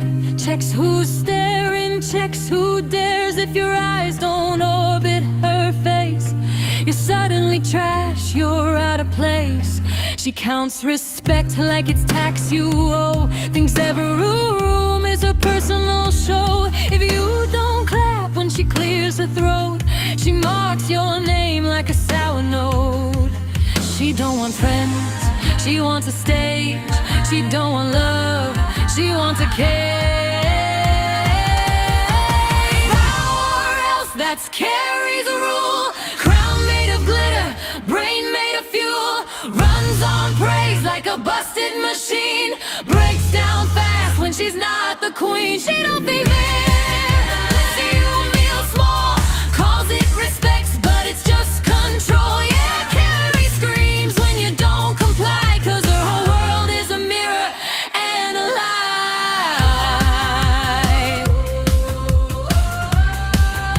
She kept someone close just to feel tall, not 'cause she cared, just to own it all. Use their trust like a cheap disguise. Put words in their mouth, put smoke in their eyes. And they were gone, not hers anymore. And she lost her grip, lost her chore. Now she's furious, losing her mind, 'cause something she owned stopped being mine. She don't miss them, just the leash. She don't miss the voice, just the speech. Power else, that's Carrie's rule. Crown made of glitter, brain made of fuel. Runs on praise like a busted machine. Breaks down fast when she's not the queen. She don't be big unless you feel small. Calls it respect, but it's just control. Yeah, Carrie screams when you don't comply, 'cause her whole world is a mirror and a lie.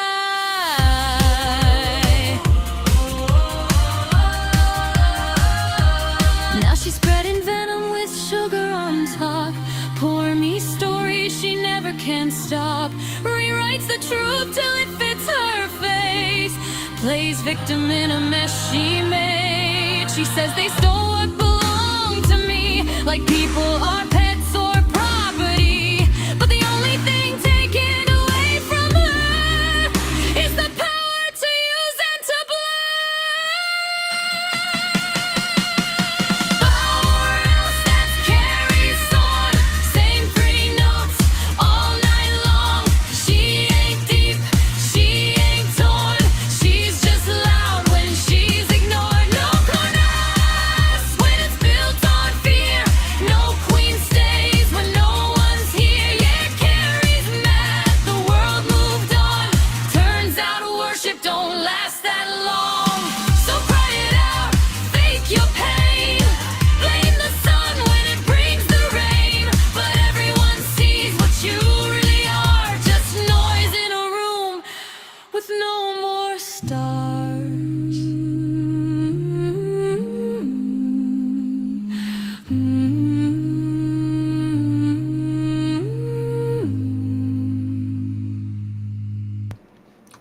And we're back.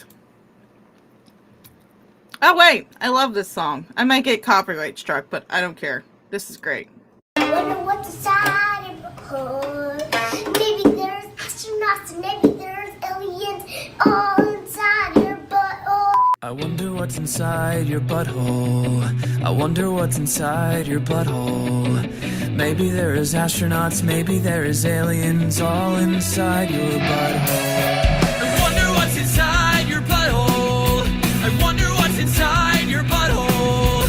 Maybe there is astronauts, maybe there is aliens all inside your butthole. What's inside your butthole? I always want to know. What's inside your butthole? I always want to know. What's inside your butthole? I always want to know. What's inside your butthole? I always want to, always want to. What's inside your butthole? I always want to know. What's inside your butthole? I always want to know. What's inside your butthole? I always want to know. What's inside your butthole? I always want to, always want to. I love that song. I do enjoy that song. Hello, how you doing? How you doing, Liz? Let's get back to the shit, shall we? Because I have filled back up on Dr. Pepper, so at least I'm not like 21 who just gets up and leaves you guys without something to watch, okay? Or at least something to listen to. 21, you gotta find yourself some fucking break videos to watch, okay? While you go pee. I love you, 21, but stop leaving us alone. We're already left alone so much. Life besides fuck song. off. Yeah, but this is what I was trying to like say in my mind, and then I'm like, I know a lot about addiction, so that's how I kind of like, maybe I should work in the field. I became a tech at one rehab, then I became a certified recovery specialist at another one, and now I have my bachelor's in psychology, specializing in substance abuse and addiction. So I'm going. I mean, I hate to say this, but I am going to press a big old X to doubt.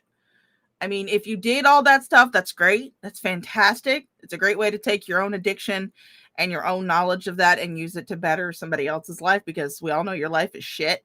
But on the other hand, you've already glossed over the details of the children's incident, of the child abuse incident. You've already glossed over that to try and make yourself look better in the situation when there's really no way to make yourself look better.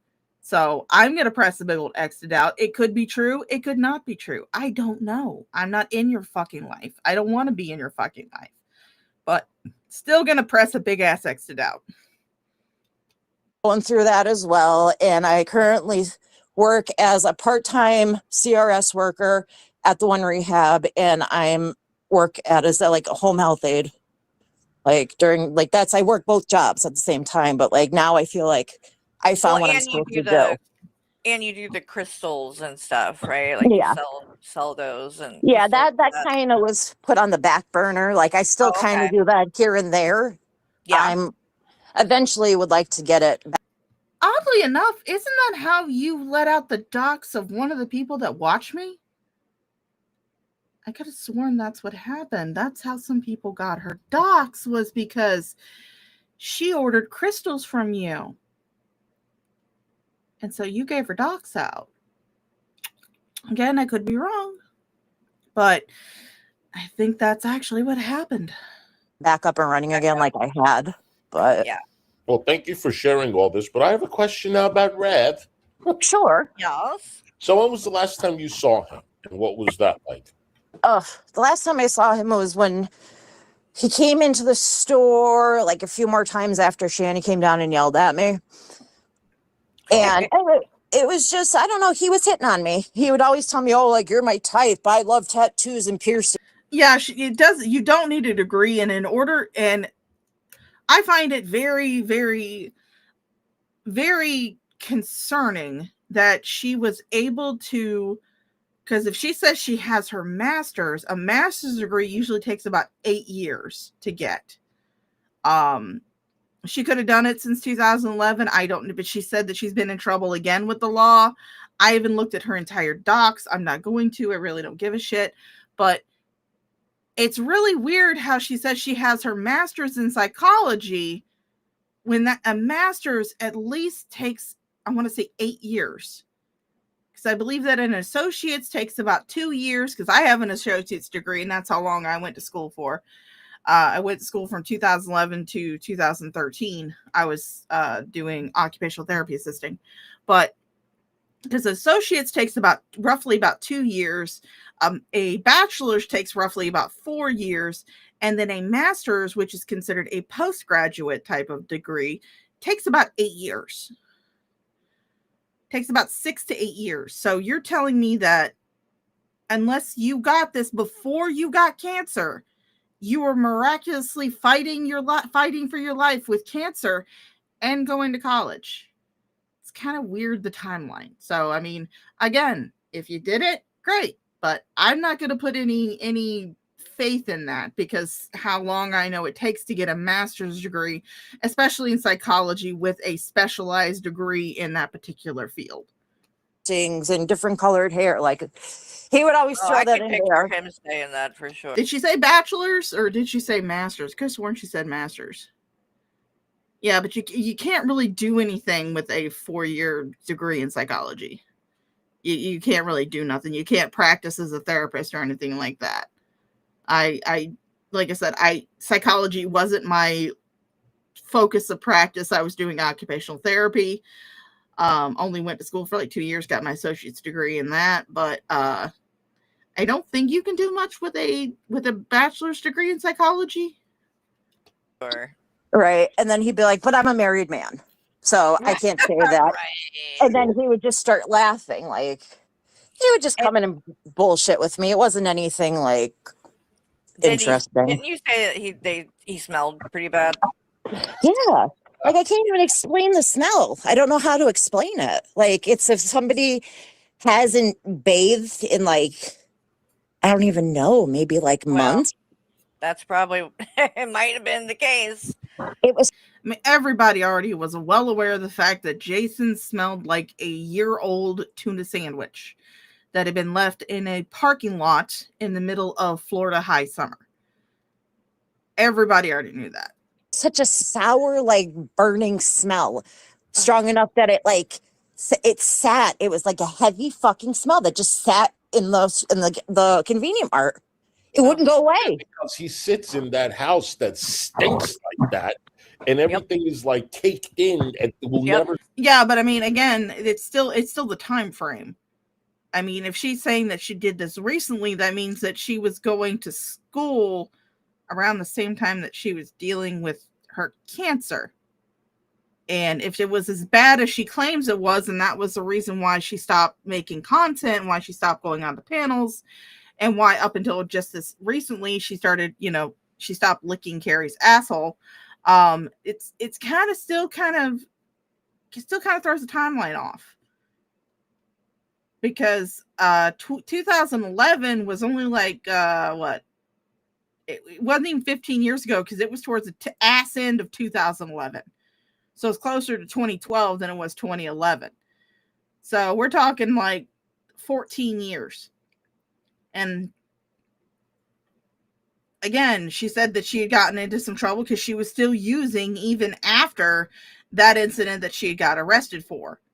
And she said the police raided her house and everything else. And forgive me if I'm being wrong about this, but I can't see her doing like home health or anything like that with a criminal record. I mean, she could do it as volunteer work, I imagine, but I can't imagine as basically a volunteer, someone who has dealt with addiction and stuff like that, can help other people who are dealing with addiction. But I can't imagine that someone would hire her for a healthcare position like that, where she was a nurse's aide, where she had these criminal charges for specifically drug use because she was high on fucking drugs. I can't, just like I couldn't imagine Jason actually being truly hired by that company and not just being paid just having to be paid going through that company to take care of Shani. I can't imagine him going out to other people's houses, especially given his criminal past. But for Ashley, that is that is just blown up to all kinds of proportions because, again, she has drug charges. She has drug charges. So I cannot imagine that she would be able to enter those fields with especially drugs. Because if you're working in a healthcare setting, especially home health, sometimes a home health aide has to assist the patient or the client with their medications. Having someone who has a past where they have been arrested and have criminal charges for drug use, that creates a very big liability for the company, because what if she starts taking the client's drugs? What if she falls off the wagon, starts taking the client's drugs again? I mean, again, if this is true and she has managed to get her, get herself clean, get herself on a good path, then great. That's fine. That's good for her. But I don't really think that a home health care agency or any type of a medical facility, especially one that deals with drugs, that's going to be giving out medications to people, is going to hire somebody with that kind of criminal past, which is why they ask you on your application if you have any type of felonies or arrests. They ask for your criminal background, and you have to do a criminal background check. That's one of the things I had to do during the process when I could have went and worked at a home health agency, because I don't have shit in my past. I haven't done shit. I am boring. I am vanilla as they fucking come. I've not done shit. But they still wanted me to do a background check before they would continue on doing the steps and processes that would have gotten me hired to that company. I had to do a thorough fucking background check that I would have had to pay like $150 to get. Go away, and it takes into your own skin, your pores, your clothing, and it's disgusting. It's so gross, dude. And they don't do laundry. Nope. And after seeing, we all knew, because we had seen the tour of the one in Colorado. We also knew because of G-Man showing the house that they were staying in there. Which didn't get as bad as, the others, probably partly because G-Man was coming over there all the time and staying on their ass about shit. But, now with this latest place that they destroyed so quickly, it's like, there's just no way. Like, who else is tired of CBH? Well, I'm just going over this mainly for Ashley. Because Ashley, or One Bad Bish, as she is known, is back to sucking her asshole. So everything that she's ever done or ever said about Carrie is water under the bridge. Because as long as you're eating Carrie's pussy, she doesn't give a shit what the hell you're done or what you're doing. But yeah, Blazing Banter. I actually worked as a certified nursing assistant for like 10 years. That was before I went to university for my occupational therapy assistant degree, but then it turned out that I couldn't do shit with it, and I didn't have the money or the patience to go and get my bachelor's degree. So I was like, fuck it. Or my master's, because that would have made me an actual occupational therapist. And I was just like, I don't have the attention span for this bullshit. So I stopped at associate's degree. But yeah, I do know about the background checks. had to do those. Like the whole, stinking and all that. If they try to deny it's like, I'm sorry, but I don't buy that. I think you did stink. And I think you guys are like slobs, lazy fucking slobs. It's not the kids. It's nothing else, but you guys don't want to take care of shit. Listen, when he was sitting there saying Shanny. Hey, you can kick me all you want to, Blue. I'm still not going to give a shit. All right, Pariah, you have fun at school. Didn't smell. I was just like thinking in my head, like, if that's like the biggest lie you've probably ever told, because he's went back on that now. Yeah, he goes back and forth on it, but we all know now he's like, And now he's like, she smelled terrible. She wanted me to go down on her, and I said no because you need to wash your pussy if you're gonna. Like it was, he really I don't even went believe that. all After out the on it. whole wiping the butt on the No, toilet and wiping what you eat, I don't believe anything about that. well, and now he's admitted, or says that he likes to go down on her when she's on her period. Of Oh my all gosh. things. Let So me it's ask like, you a I don't know. question. I think you like it nasty. Have you Rev. seen the house recently since it's been condemned? No, that's kind of like out of my way. Like once Oh, in a while, like I have an aunt that lives 2 blocks over from that house. So I'm uh-huh. very familiar with the house, but I haven't been down there. I'll probably be Right, down there 'cause within the next 2 weeks.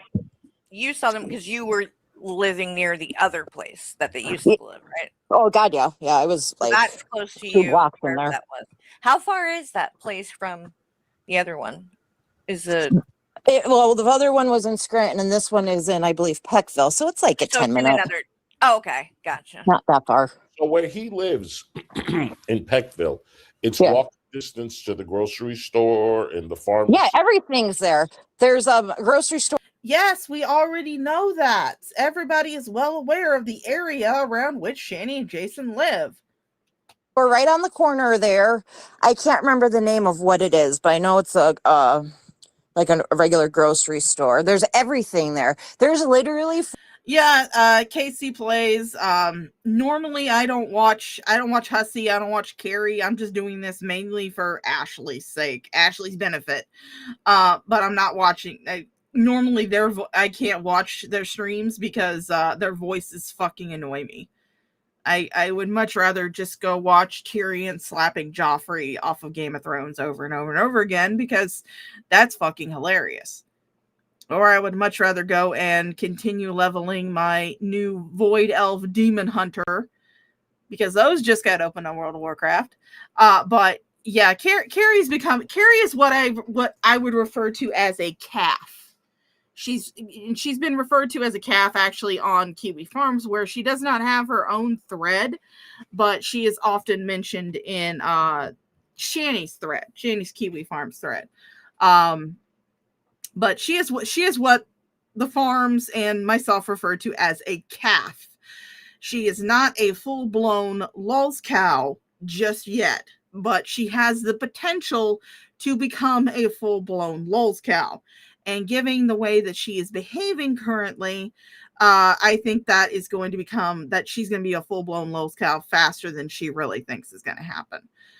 Because again, I was actually one of her OG mods. Like way back in the beginning of her channel, I was one of her OG mods. And I kept telling her over and over and over again, don't react. Don't listen to the trolls. Ignore when people say negative things about you. Because the more you react, the more they're going to do it.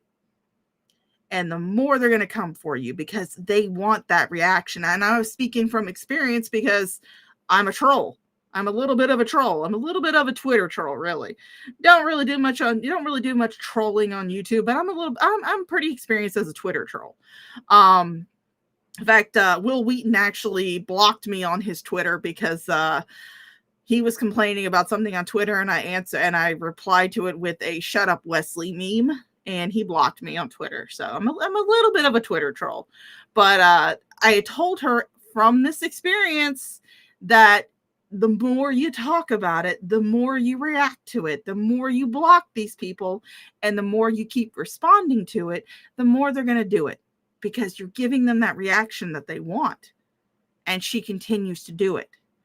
And it's just gotten worse and worse and worse. It's gotten to the point where somebody can make a slightly negative post about Carrie or about somebody that Carrie has deep within her or one of Carrie's mods or something. And she will make a multiple hour stream screaming and crying about why she is right and that person is wrong. Like 21 example. Carrie and 21 have been going back and forth for a long time, for a while now. Well, 21 made a post because he had found, she, excuse me, sorry, that was a slip. She had found some rather concerning information about one of Carrie's mods. It just so happened that this same mod happened to be a mod for Dradard, happened to be a mod for Shanny, happened to be a mod for a lot of people. His name was Dashton. And 21 had found some very concerning information regarding Dashton from Dashton's own YouTube channel, mind you, where he would video himself reacting to hallucinations, where he was basically tormenting a fox that had been hit by a car that he decided to put into a cage because he wanted to help it. And those are very concerning. And he didn't like make a video or anything. And Carrie has him. Oh God. My brain is not wanting to work today. She did not call out Carrie, but instead she made a community tab post because Carrie has her blocked everywhere. She can't talk to Carrie privately. Carrie has her blocked everywhere. So she just made a community tab post saying, hey, I found out this stuff about one of your mods. You may want to look into it because it looks like this guy really needs some help. And instead of Carrie looking at the evidence and maybe getting a little bit concerned that, you know, she had a fucking freak in her fold. No, she made a multiple hour stream where she basically over and over and over again talked about how she was right and 21 was wrong. And Dashton was just this beautiful soul who, you know, saw puppies and rainbows and all this other stuff. And it wasn't concerning that Dashton was talking to people that weren't there. It wasn't concerning that Dashton was abusing dying animals. It wasn't concerning that Dashton, you know, killed a mouse by crushing it with a cup and then kept the dead mouse body and displayed it on a doll that he played with. It wasn't concerning at all that Dashton on camera cut off his own pubes and put him on a doll he was making of Omni. That didn't matter because Dashton was just a beautiful soul. He's just this beautiful soul. He doesn't need to be out of the community. And everybody, and a lot of people were telling Carrie, this dude does not need to be in a toxic community like this. He doesn't need to be involved. He needs help. But Carrie couldn't do that. Carrie couldn't take that kind of criticism. No, she had to, again, make a multiple hours long stream about why she was so right and why Dashton was never going to be kicked out of her community because she found him beautiful. And now where's Dashton? You can say that, but idiots like Carrie love that. Yeah, that's one thing I have learned. That is one thing I've learned. Yeah, Dashton was a nothing burger compared to the Kratos situation. And Carrie defended Kratos for like a full fucking year. A full fucking year. But then all of a sudden, when Kratos started showing up in the chats of one of her quote unquote enemies, all of a sudden everything that Kratos had done in the past was terrible and horrible, and Carrie was appalled by it. But before, she was fine with it. That's how Carrie operates. She'll be best friends with you as long as you're licking her ass and sucking her clit, but as soon as you start talking to people that she doesn't like, all of a sudden, all that shit that other people brought up to her, then showed her evidence about, oh, all of a sudden, that's terrible. It's horrible. It's the worst thing imaginable. But when you're kissing her ass, it's fine. It's perfectly fine. It's okay. It's all right. 4 food pantries within a 5 block radius from him. Way. No way. On everything I love. On everything I love, there's... And people would tell him over and over again, they just, oh, no, there's nothing. There's nothing. Now, what about this pharmacy? Because they claim they... Casey, honey, I'm not going to argue with you, darling. Dude needs help. Dude needs help. He needs serious fucking psychological help. You don't sit there and do the shit that he does on camera, like kill a fucking mouse and then keep the body and play with the body unless you're really fucking cuckoo for Cocoa Puffs. I mean, you are really cuckoo for Cocoa Puffs with that, because harming animals and playing with their corpses is actually one of the first things that happen before someone becomes a fucking serial killer. when I heard about that, and then I heard about his obsession with Omni, I was like, fuck, if I was Omni, I'd be terrified right now. I'd be wondering how long it's going to be before Dashin tries to start wearing my skin. Like, he doesn't take the medication because he can't get to the pharmacy. Now, you're saying that there's pharmacy there? Okay, so pharmacy-wise, I know that there is like mom and pop's pharmacy, like one or two of them. Mm. The closest CVS, actually, no, there is a CVS pretty close to that. Yeah, Pagan Mama, you shouldn't do that shit off camera, let alone on. But the fact he was willing to do this on camera and post it to YouTube thinking, oh, this will be fine. This will be great. Not to mention the fact he harassed some children that were just walking. He harassed people as they were just walking by his house because they didn't want to stop and let him read their star sign because they didn't want to talk to him. Cora 21 showed a video of him chasing someone down the street after apparently Dashin hit them with his car. Dashin or his boyfriend or whatever hit this person with their car, like nicked him or something, and then started chasing him down the street. But yeah, Dashin's cuckoo for Cocoa Puffs, and he does not need to be in this kind of toxic community. He needs to be getting some fucking psychological help. It's probably like half a mile away now that I'm thinking about it. You can walk. Wow. Yeah. Well, but what I don't understand is what you can get prescriptions delivered. Yeah, Yes. you can, except narcotics and scheduled. You can't get those If you're going delivered. and I don't think that the ones that they're on are. I mean, the only one that I can think of that might be is those muscle relaxers that Shani gets, but the Well, other actually, ones, the gabapentin. You guys will have to excuse me. I'm gonna speed this fucking shit up. I'm gonna do like I do for my Shani stream, speed this shit up. They schedule that now as like it's like a lower really? class. Yeah. Oh Yeah. wow, okay. Well, then, Anybody could walk half a mile. Yeah, that's what I never even really thought about him saying that. Yeah, there's literally anything. Yeah, he was the one with the tarot cards that would do like birth readings or something like that, star sign reading, shit like that. But that wasn't the concerning part. I wouldn't care if he did that kind of shit. But the fact that he would harass people on the street to try and get their star sign so he could do some sort of weird reading on them. And then also the fact that, again, he killed a fucking mouse and played with its corpse. That's the part that disturbs me. Thing he needs is right around there. Like you need a pharmacy, you need some place to go and get your groceries. You have your place for your cigarettes because there's a smoke shop right there too. So, well, If that's they go into those food pantries every month or week, dude, it's every week. It's every week. that's the thing though. That's not what Shani wants. She Right. wants to get the fast food and DoorDash shit and all of that. She don't want to eat what you could get. And then the laziness with Rev, it's like when they lived at that motel when they were staying there. Oh my Like, god, that place was like drug central. oh yeah, but like there was a store like literally not that far up the street where he could walk to go get groceries and stuff, but because he is fucking lazy, he wouldn't do it, and so he would use their EBT card because they were getting food. I don't think they get food stamps anymore, but they were getting them then, and he was buying like the groceries and shit at the fucking gas station where everything's really like the. Now, I will say this is true, and I was actually the one that looked this up because Jason, during the time that they were in the Roach Motel, Jason was claiming that he couldn't walk to the Dollar General that was within walking distance.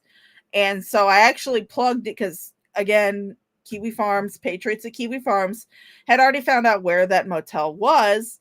And so I was able to plug in that address and do a path to the nearest Dollar General. And it was like a 20-minute walk.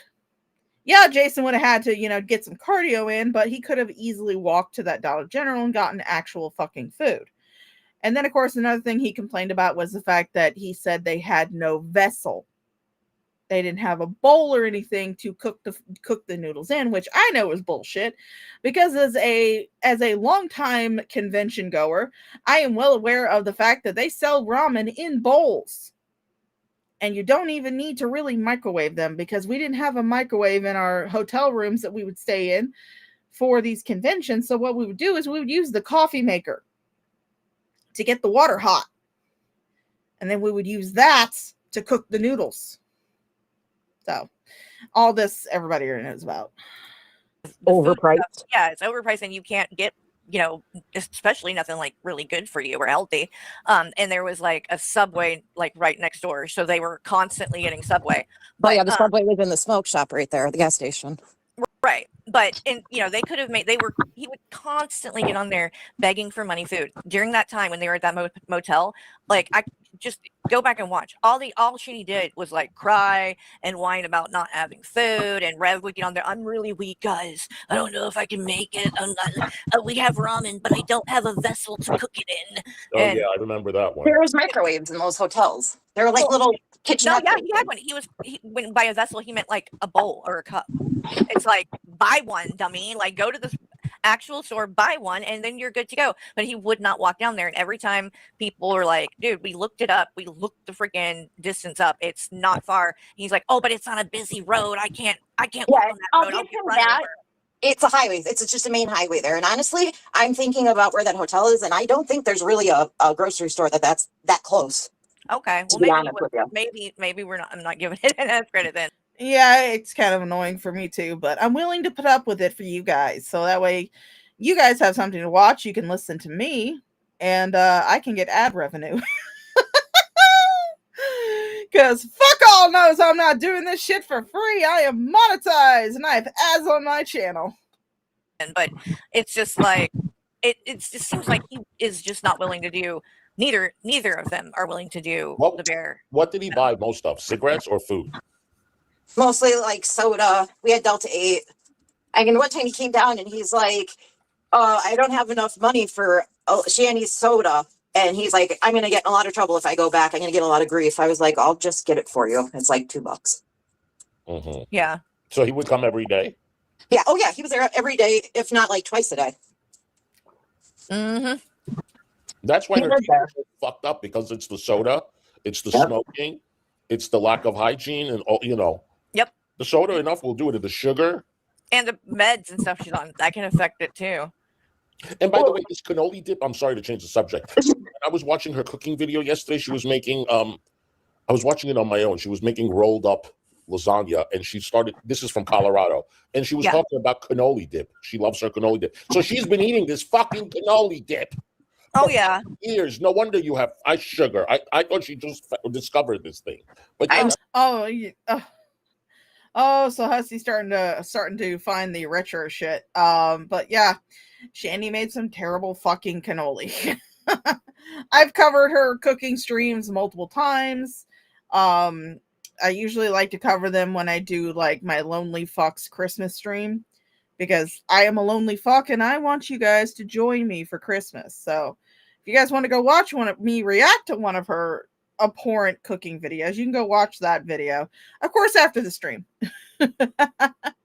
Yes, Hussy. Yes, exactly. Thank you, Red Feather. Yeah, Hussy needs to shut the fuck up, because he has absolutely zero room to talk, because he is also on state assistance. He lives in Section 8 housing. He is on disability because he claims he is legally blind and cannot get a job, which I know is bullshit, because again, I used to work. One of my jobs that I had a few years back was I actually worked transporting disabled people to different places. Some of those places were work. I would transport people who were legally blind, who were in wheelchairs, who had mental disorders. I transported this one, like, she was cute, but also she was sweet, but also kind of really fucking annoying, because she kept asking me the same question over and over and over again. She had like really severe autism, and I would take her to work. I would take people who had guide dogs to work. I would take people who walked in with, their little seeing eye canes to work. So being legally blind is no excuse not to have a job. Just like being overly fat is no excuse not to have a fucking job and to be living off of state assistance. So, Hussy, you can eat my entire ass. And I got a lot of it, so you better get to chomping and wipe off that shitty fucking lipstick before you do, because I don't want that pink shit smeared all over my pasty white ass. Sorry, but cannoli dip is actually absolutely amazing. Oh yeah. Sure, but not oh, she berated me for having a Christmas stream. Oh, that's good for her. I don't give a shit. for that fat. In moderation. Right.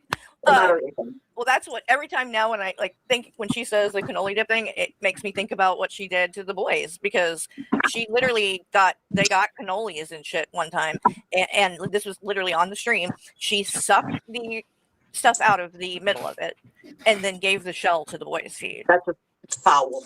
She's abusive in every way, shape, or form. She does not have any business at 500 pounds to eat fucking cannoli dip. I'm sorry. And that was another thing here. I mean, I do want to say this much. I don't really hold people who are who really can't work, who are on disability, because they really can't work. I have someone that I'm pretty close to on the internet. In fact, she showed up early on in the stream, Max. She's on disability. She has several disorders that cause her not to be able to work. She has schizoaffective disorder. She has severe agoraphobia. She literally cannot work. She can barely leave her apartment without needing her service dog with her. And also, even with that, she'll start shaking, because that happened to us whenever I actually went to see her, like in the summer last year. I flew up to Massachusetts to see her, and we went for a walk. Yes, I am shit talking you, Max. And we went for a walk down the street to a little shop that she goes to, that she gets sandwiches from, and she was shaking on our walk back. So I've seen firsthand just how badly her various mental disorders, mental illnesses affect her and affect her well-being, affect her life. I have no issue with people like that being on disability, being in low-income housing at all. But for someone like Hussey, who acts like he is just top shit and he's above everybody, and he talks about other people not having jobs or being day laborers or something like that, when you're sitting there on Section 8 and then you're begging for money online so you can go buy your Dolce Gabbana, whatever the fuck those ugly ass goddamn glasses are, you're a piece of shit, because you don't have a job. You're not on you're on Section 8. You don't have a job. You don't have this glamorous lifestyle. You expect your audience to pay for that glamorous lifestyle that you believe that you have. So all of those, times when you go to the club and you sexually harass guys down there at the gay club and you talk about getting your ass drilled all the time, you're not paying for that. Your audience is paying for that. Because again, you're on disability, you're on Section 8, and you have a maid because you're too fucking lazy to get up and clean your goddamn house. And I'll tell you what, you're one of the people I know of on the internet that has beaten weight loss surgery. I had the interaction. Yeah, you did, Max. You definitely did. Yeah, she, that was actually, because when I went up there, I didn't tell her at the time. She didn't know. But the reason why I was going out there was because she wanted me to come with her to a Avril Lavigne concert. I didn't tell her at the time that I'm not the biggest fan of Avril Lavigne. Never really got into her music. So, but I wanted to go to this concert with her, so that way I could experience her being able to go out into an environment like that and be able to go to a concert like that, and to be able to be there with her when she goes to that concert. That was the only reason I really wanted to go. I really didn't give two shits about Avril Lavigne. I really didn't care. I barely knew any songs that she sang. But I just wanted to go because I wanted to go with my friend. And I wanted to be there with my friend when she went to this concert. So that was the only reason that I went. But yeah, I'm very proud of Max for being able to do that, and being able to go for a walk with me, being able to go to the concert and everything like that. But yeah, very, very fucking proud of her for that. Interaction with the boys, but I purposely didn't bring that up. Yeah, I also begged for lawsuit. I don't want any parts of talking about them. And I'll tell you right this, I am so happy that Will reached out to you out of everybody. Yeah. I'm happy about how I'm not. Will shouldn't have reached out to anybody in this fucking community. This is a toxic piece of shit cesspool community. And I say that as someone who's part of this community. This is a toxic cesspit of degeneracy and fucking gossiping bullshit people. William did not need to be reaching out to anybody here. If he was going to reach out to anybody here, it should have been someone who was more responsible about it. And he shouldn't have been reaching out to them to try and tell his story. The internet, especially this community, is not the place for that. You know what is the place for that? Fucking therapy. Therapy. If he was interested in getting in touch with his family or something like that, he could have reached out to someone like Dragnot, could have reached out to someone like Jules. But the reason why they didn't want to talk to him is because he was wanting to come on their show. He was wanting to come on panel with them and tell his story. And they were just like, no, we're not going to do that. Because we're not going to have you on this. We're not going to sit there and try to make content off of your abuse. Now, I'm pretty sure if he had reached out to them and said, hey, is there any way that you might be able to get me in contact with like my aunts, my cousins, stuff like that? I'm pretty sure they probably would have tried their best to help. But him wanting to come on and tell his story and get it out there, he could have done that on his own channel. I would have shared it. I would have shared it on my community tab. I've been like, hey guys, Will spoke out. Here we go. On his terms, not on anybody else's, not making anybody else money. You don't make content off of somebody else's fucking abuse. Especially someone who was recently turned 18 and a recent victim of child abuse. You just do not make content off of that, which is what Carrie did. How that situation went, I really am. Well, he is. That's the part, and that's why I won't name names here because I don't want to bring that to Hussy's channel.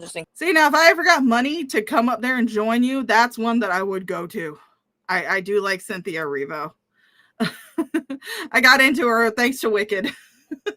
Case, but like somebody else in the community recently was kind of talking shit about me, but they were like, I don't get this. Everybody's taking stuff so seriously. Like we just need to be on here and have fun. Like this is what I'm here to have fun. And it's like, I'm sorry, but if watching years of some people abuse children, abuse their animals, abuse each other, fake cancer, scam people left and right, like, I'm sorry, but if that's all if you just are laughing all the time to this content, you're a psychopath. I don't like you laughed at it too, bitch. You laughed at it too. This is another thing I can't stand about this fucking bitch. She likes to pretend that she is up on this high horse. She's on a higher moral standard than everybody else, but she's not. You're not, Carrie. You are the same exact caliber person as me, as Jules, as anybody else in this sphere.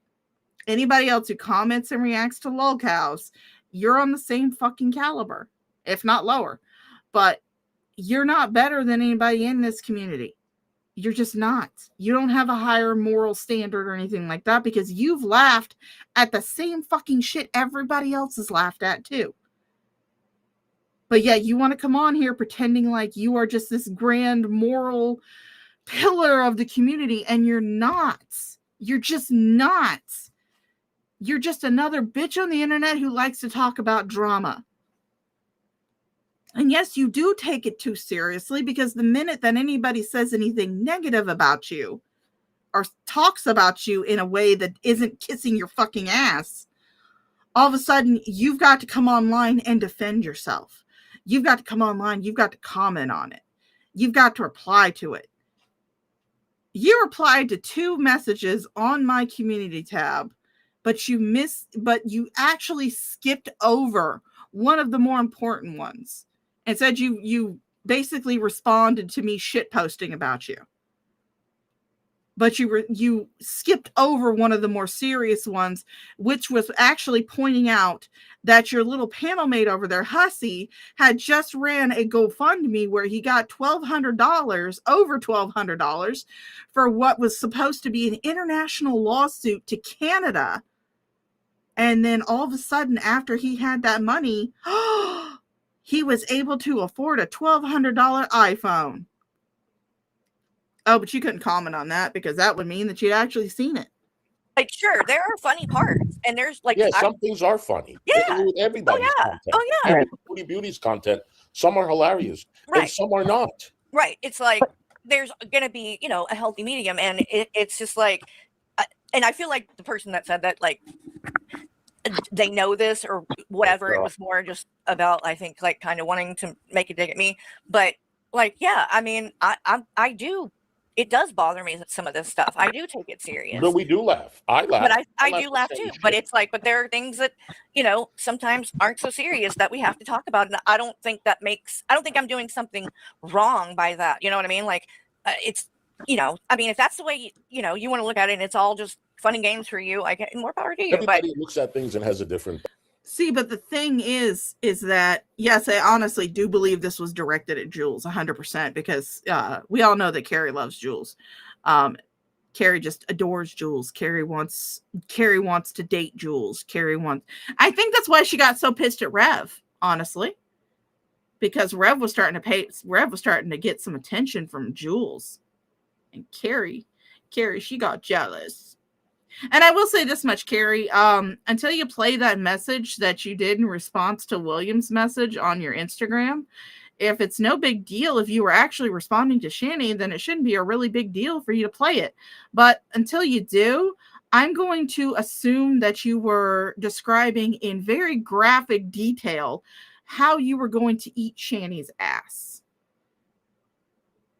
I'm not going to sit there and say that you were conversing with William, that you were talking to him when he was a minor. But, until you play that message and you prove otherwise, I'm just going to assume that you were sexting with Shani. There you go. Thought about it, right? Have fun with that. Right. I was crying when he was talking about getting rid of Gavin. Yeah. Oh God, that broke my heart. Hussie, I was crying watching you choke up. I really genuinely felt bad for that cat because,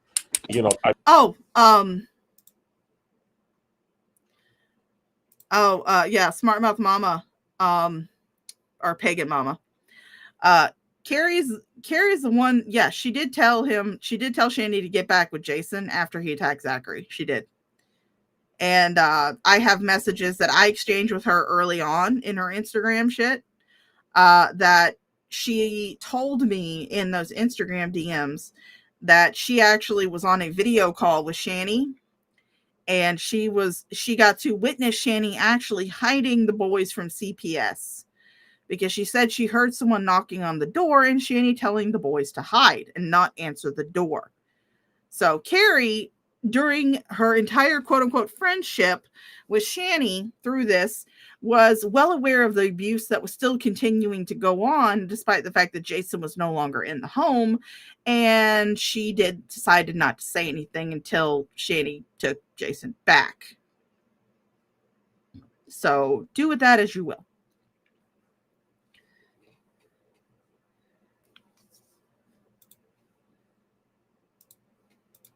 I mean, you don't laugh at something like that. No, that's terrible. Especially if you're a pet owner. So some things are hilarious, and we laughed about it, like the INRA or the bucket is it. Hey, I mean, it's a valid assumption, because I can't access Carrie's Instagram. I don't know what that voice message said. I don't know who she was responding to in that voice message, and she refuses to play it to show people, hey, I was responding to Shani, not William. But I don't care if she was responding to Shani or William. I just want to know what the hell it said, because until it actually comes out and she actually does play it, I'm going to assume that she was sexting with Shani, and she was describing in graphic detail in that voice message how she wanted to eat Shani's ass. So, Carrie, you can have fun with that one. Full, it needs to be done. Does it? Or, but then right. That, not so funny. I'm a cat owner, and I was like devastated when I heard Watermelon kept meowing, because that's a meow of I'm hungry and I'm just worn out. Too, yeah, and the Gavin giving up, and then the way he pushed Watermelon out of the way, that pissed me the fuck off too. And I wish I could have I really wanted to take them, and I kept saying I would go and take them. I was telling G-Man to let him know I would go. You know what I mean? Like, those cats did not have to see a shelter at all. They would have paid for the vet. They would have picked them. Oh my God. The cats were in deplorable conditions. Nobody is denying that. The cats were definitely being abused. But for you guys to sit there and say that a cat rescue shelter, a no-kill shelter, was a worse alternative, because for those who don't know, they did have somebody who was willing to come and get the cats. They were talking to this guy. However, at the time that Jason was told that he had a countdown to get out of that house, or it was going to be condemned, or it was going to be condemned one way or the other, but he had a countdown to get out before it was officially condemned. The guy that they were talking to had to work, because unfortunately for you three chuckle fucks on the screen, not everybody makes their entire life around YouTube and being in the YouTube comment sections, constantly streaming, constantly being up in everybody else's community tab, constantly being on Discord. Hell, Carrie has admitted and said with her full chest that the only friends that she has are the ones she has on Discord. Now, I will say that I do have a few people that I talk to on Discord that I do consider friends. One of them is in the chat, Max. I consider her a very good friend. I've met her in real life. There's another lady. Her name is Jessie. I talked to her on Discord. Me and her have been in the same WoW guild for years. Long fucking time. We've talked about a lot of shit. I was one of the people that she felt comfortable enough to come out as a transgender before anybody else. I do have a few people that I do consider friends on Discord and on the internet. However, I still have people in my real life. I still have a job. I still have other things that I do that is not centered around YouTube and around the internet. Do I spend a lot of time on it? Fuck yes. Do I spend a lot of time playing World of Warcraft or Sims or Minecraft? Hell yes. But I also go to work. I also help take care of my mother when she's home. I also talk to my wifey. You guys have seen my wifey. I talk to my wifey. In fact, we said if we ever save up the money, which is probably about $150, $200, we want to get matching tattoos on our wrists. And they're adorable. The tattoos that I showed her, they're absolutely cute. But so while I do have people I consider my friends online, I don't spend every waking moment online.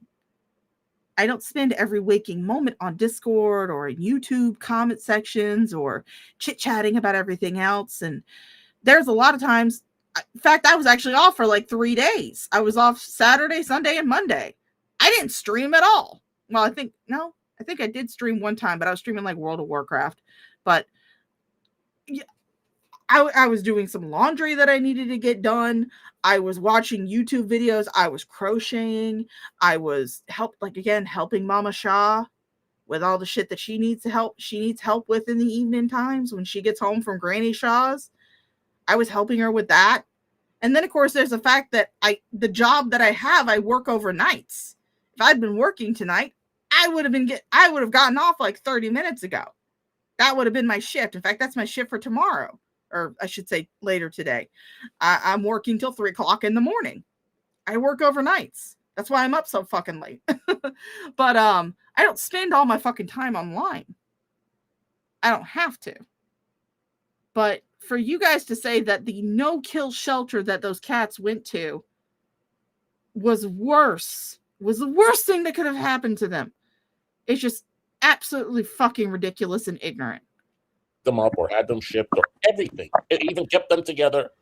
But it reminded me of, when I had a dog 25 years ago. And it's a sad situation, but I feel like we're more affected than Red. After the fact, it seemed like it. He didn't. He was quite hysterical. Then he was like, "Oh yeah, it is what it is." Right. I felt real bad about that too. And then he was kind of just acting like, after a while, like he was more worried about dressing up like a girl and Essie than the cat. He was just worried about the attention. He just wanted, he didn't have to share the limelight with Shani for a few minutes. He was soaking that shit in, dude. I had mentioned something to G-Man yesterday. And maybe I'll run it by you guys and see what you guys think. Because remember the first time that Rev had wet brain down in Colorado there, and Shani dressed him. Holy shit! I got Blazing Banter and I got Hatman in my audience. Holy shit! I am starstruck right now. up and was calling him Revelina and all that. Color me giddy. Yeah. Now he's drinking again, and he definitely has wet brain again. And what's the first thing he's going to do? He's dressing up like a woman. Yeah. Shani dressed him up as Revelina. Jason didn't come up with that on his own. It was Shani that made him dress up in drag. And he just liked it, so whatever. You heard Hussey sent his dogs to a shelter. I wouldn't doubt it. I wouldn't doubt. I mean, I don't blame people who if they cannot take care of their pets, instead of abandoning them on like a street corner or something, I don't blame them for taking them to a shelter. I would never blame that, because there are certain situations that arise, whether it's a change in physical ability, whether it's a change in financial ability, whether you're moving somewhere and you cannot take your cats with you, that I don't blame people for taking them to a shelter. I really don't. It's better than just abandoning them either in a house or on a street corner or something like that. She knows full well she responded to William and it was probably innocent, but she backed herself into a corner, denying she ever spoke to him when he was a minor and won't play it again. Oh no, Red, you're not chopped liver. You're ground turkey. You're not chopped liver, you're ground turkey. But yeah, I mean, until she plays that message, I'm going to continue saying that chances are high that she was sexting Channy and describing in detail about how she wants to eat Channy's ass. Or she could have actually been describing in detail how much she wants to go down on Jason's baby carrot. Either or. The possibilities are endless. Make something up.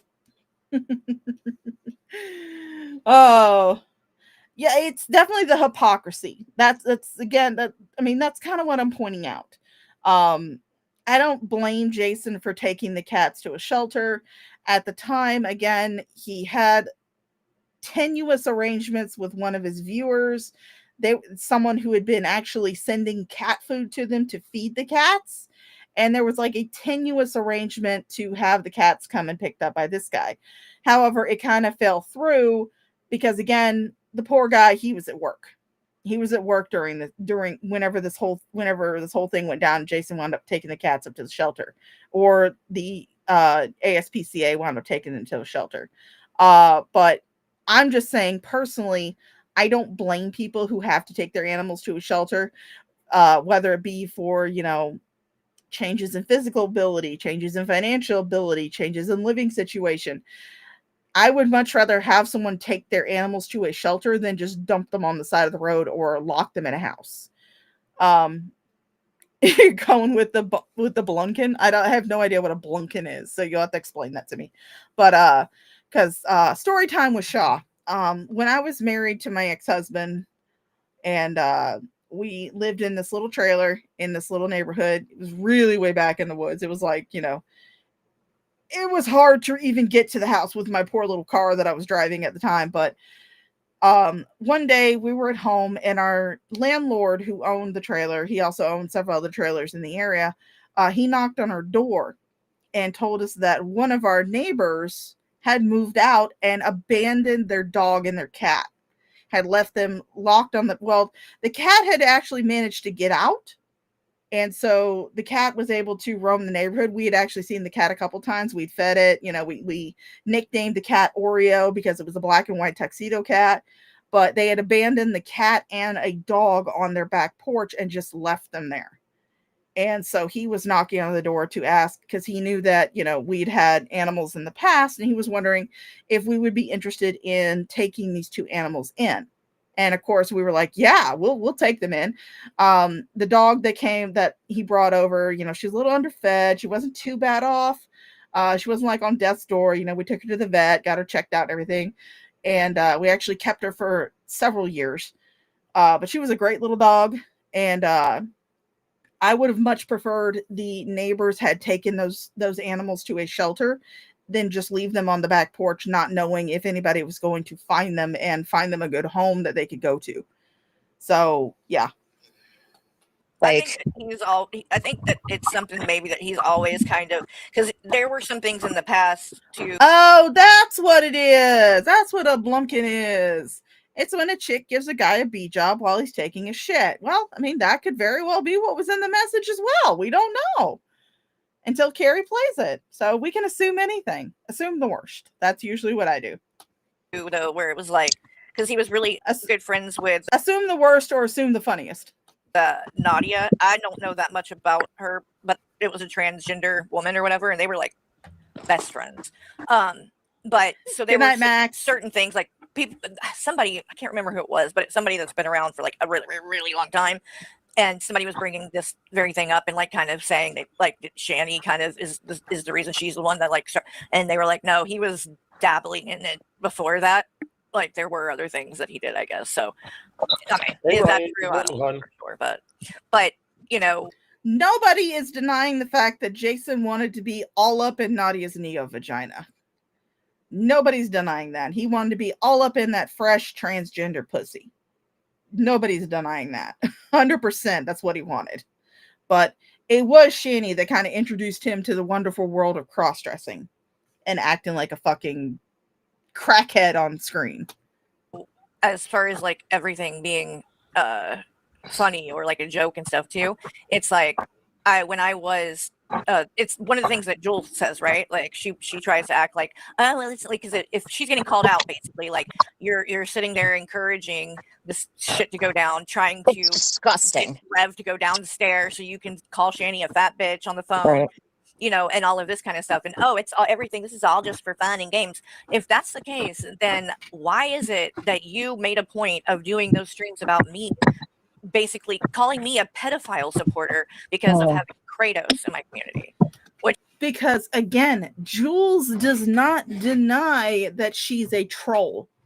Jules has never denied that. Jules has never gotten up on a high horse talking about her moral superiority. She never made any bones about the fact that she was fucking with Jason and Shani, and she's been fucking with them for years, and she's a lot more successful fucking with them than you are. A lot more successful. How many times has she wiggled? How many times has she done fuck shit to fuck out everything up and to call them out and manage to wiggle back into their good graces again?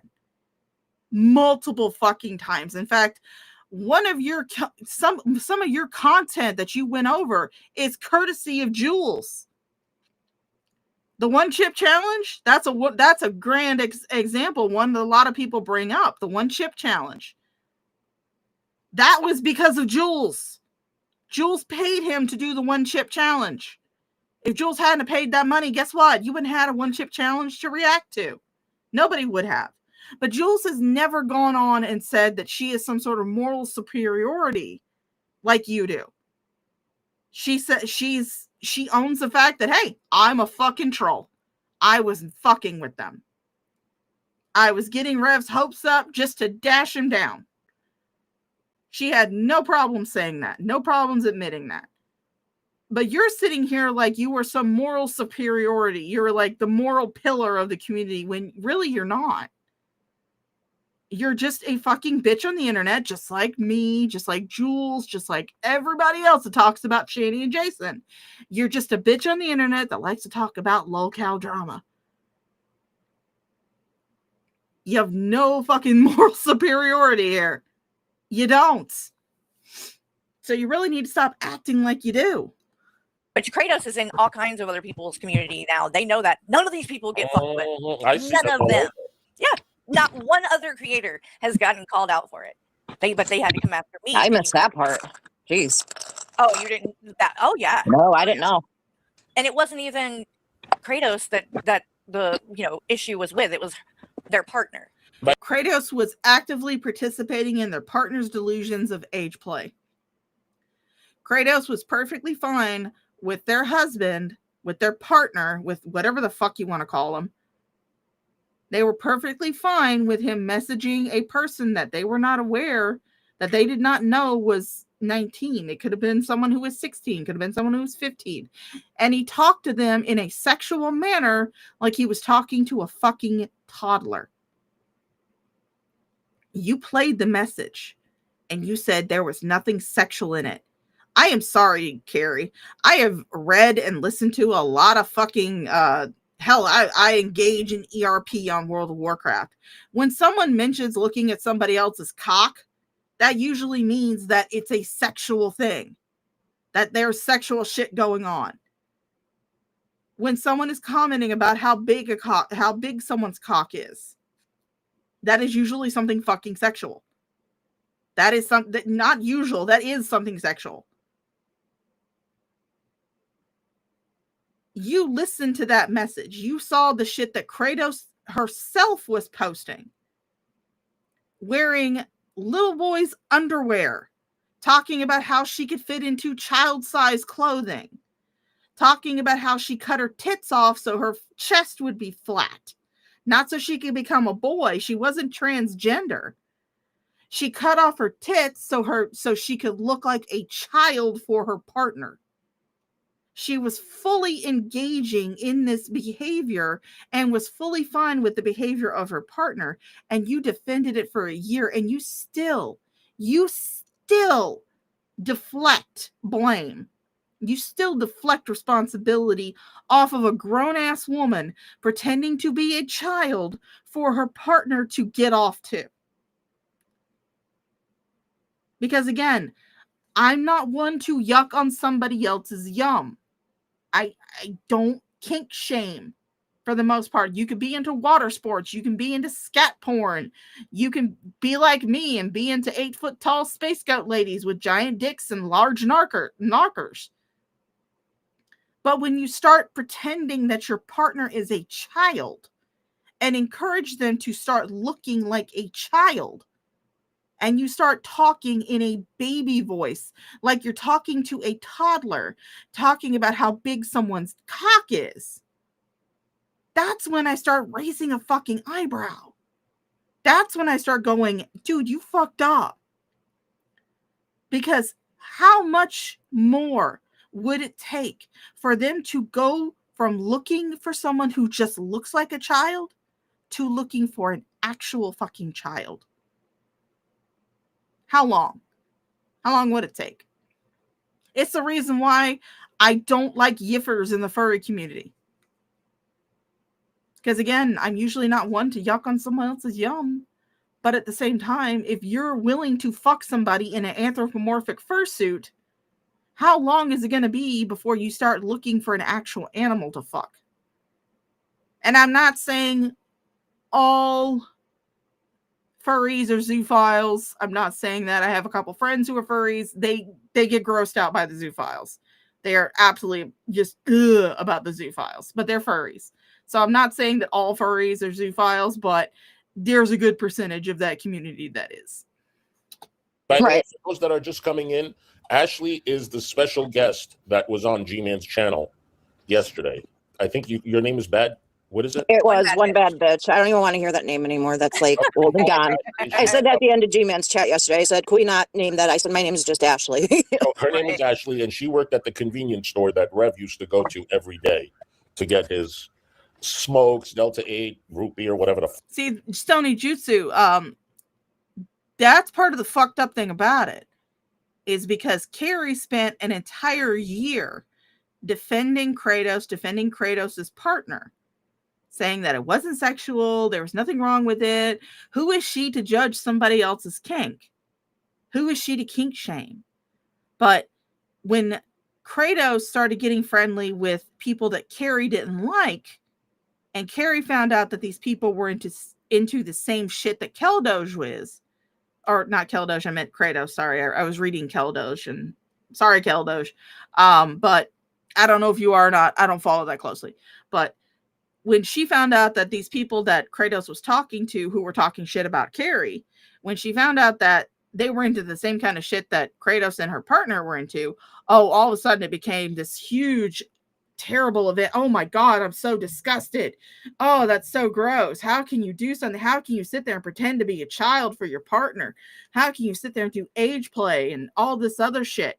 And it's like, you were defending that for a whole fucking year.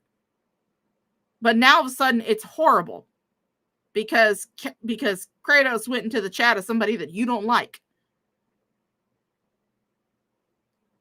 So it's also the fucking hypocrisy going on here. Fuck the fat lady. Have you seen any of the recent stuff with Teddy Bear, Ashley?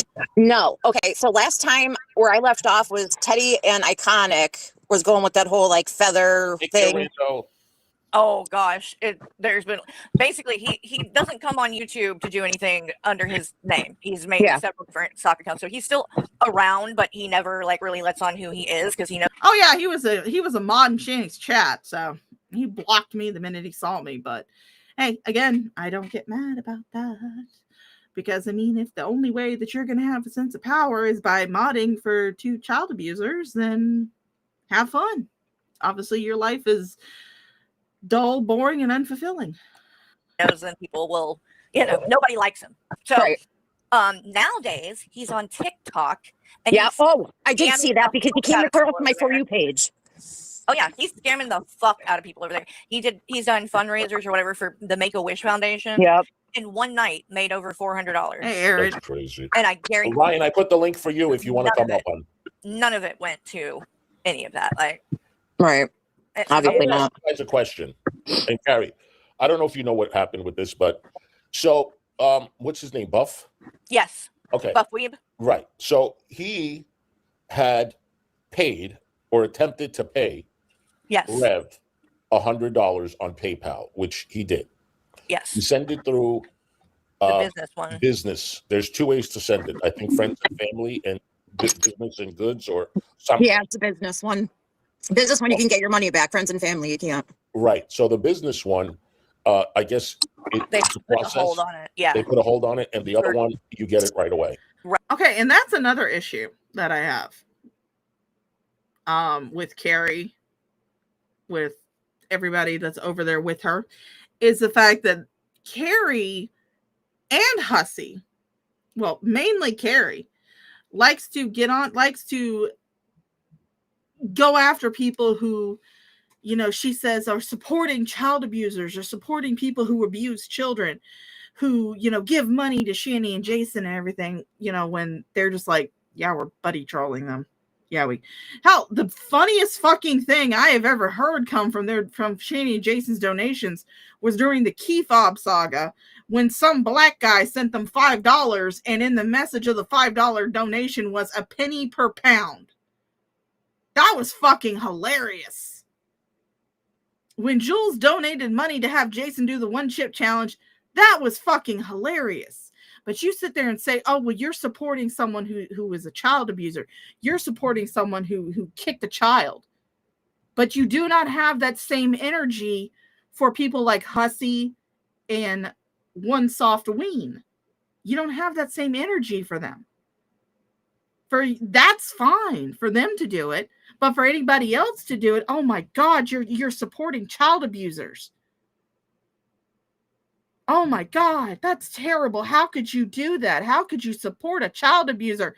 Bitch, look to your right. Look to your fucking right.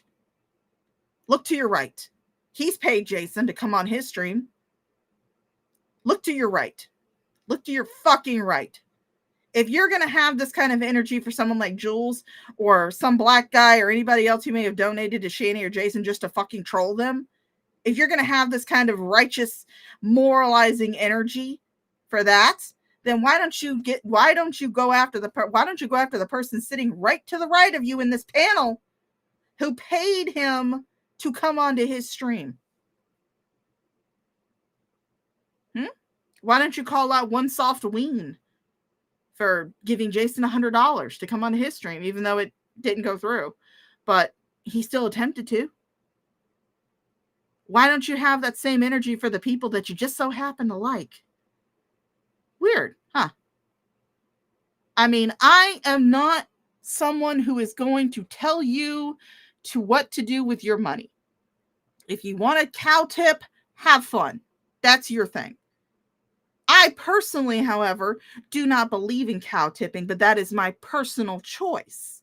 That is my personal stand line that I've drawn in the sand. I will never, ever pay Jason, Shanny, G-Man, anybody on this panel right here. I will not give money to any of them. Probably because I don't have it to spare. But I will not pay for anybody to come on my stream.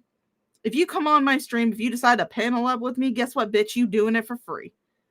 I ain't paying you shit. Because I need the damn money. I need the fucking money, okay? But you don't have the same energy that you use for someone like Jules, who buddy trolls Jason and Shani with money. You don't have the same energy about that you do for someone like Hussey, who actually paid for Jason to come onto his stream and to do an interview. So your moral standpoint is fucking null and void. It is obliterated, because you're just fine with someone like Hussey or One Soft Ween.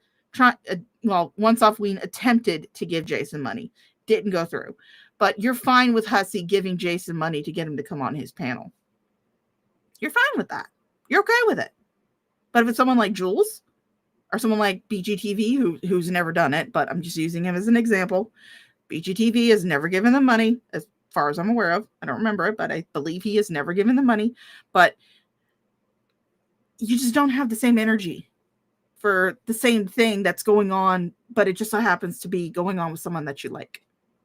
Right. So he put it through business, and then Rev sent it back to him and said, you have to send it through friends and family so I can get it right away. Did he send the money back through friends and family, or did he not? From what I can't say for sure, but I do recall him talking about that. And Carrie also doesn't have the same energy for herself, because as we all are well aware of, Carrie has paid for memberships to multiple of Shani and Jason's channels, even after she started covering them. She was a paying member on Shani's channel, and she was a paying member on Jason's channel. Her excuse? Oh, well, I don't want to miss in case they do members only content. I don't want to miss on that. Bitch, I'll miss it. I'll miss it. It ain't that fucking important. It is not important enough for me to tip a cow in order to get content from them. There's plenty of free fucking content that they put out. I don't need their members only bullshit. I don't need to pay for that bullshit. But, not everybody on the internet is obsessed with Shani and Jason like you are. I think you actually did want to crawl up their fucking asses.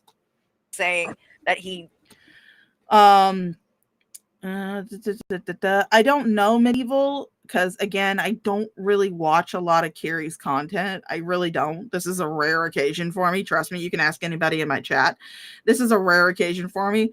When she is live, someone will post in Discord, so I'm aware that she's gone live, but I won't go watch. I typically don't go watch, mostly because for the most part, her streams tend to be rather boring.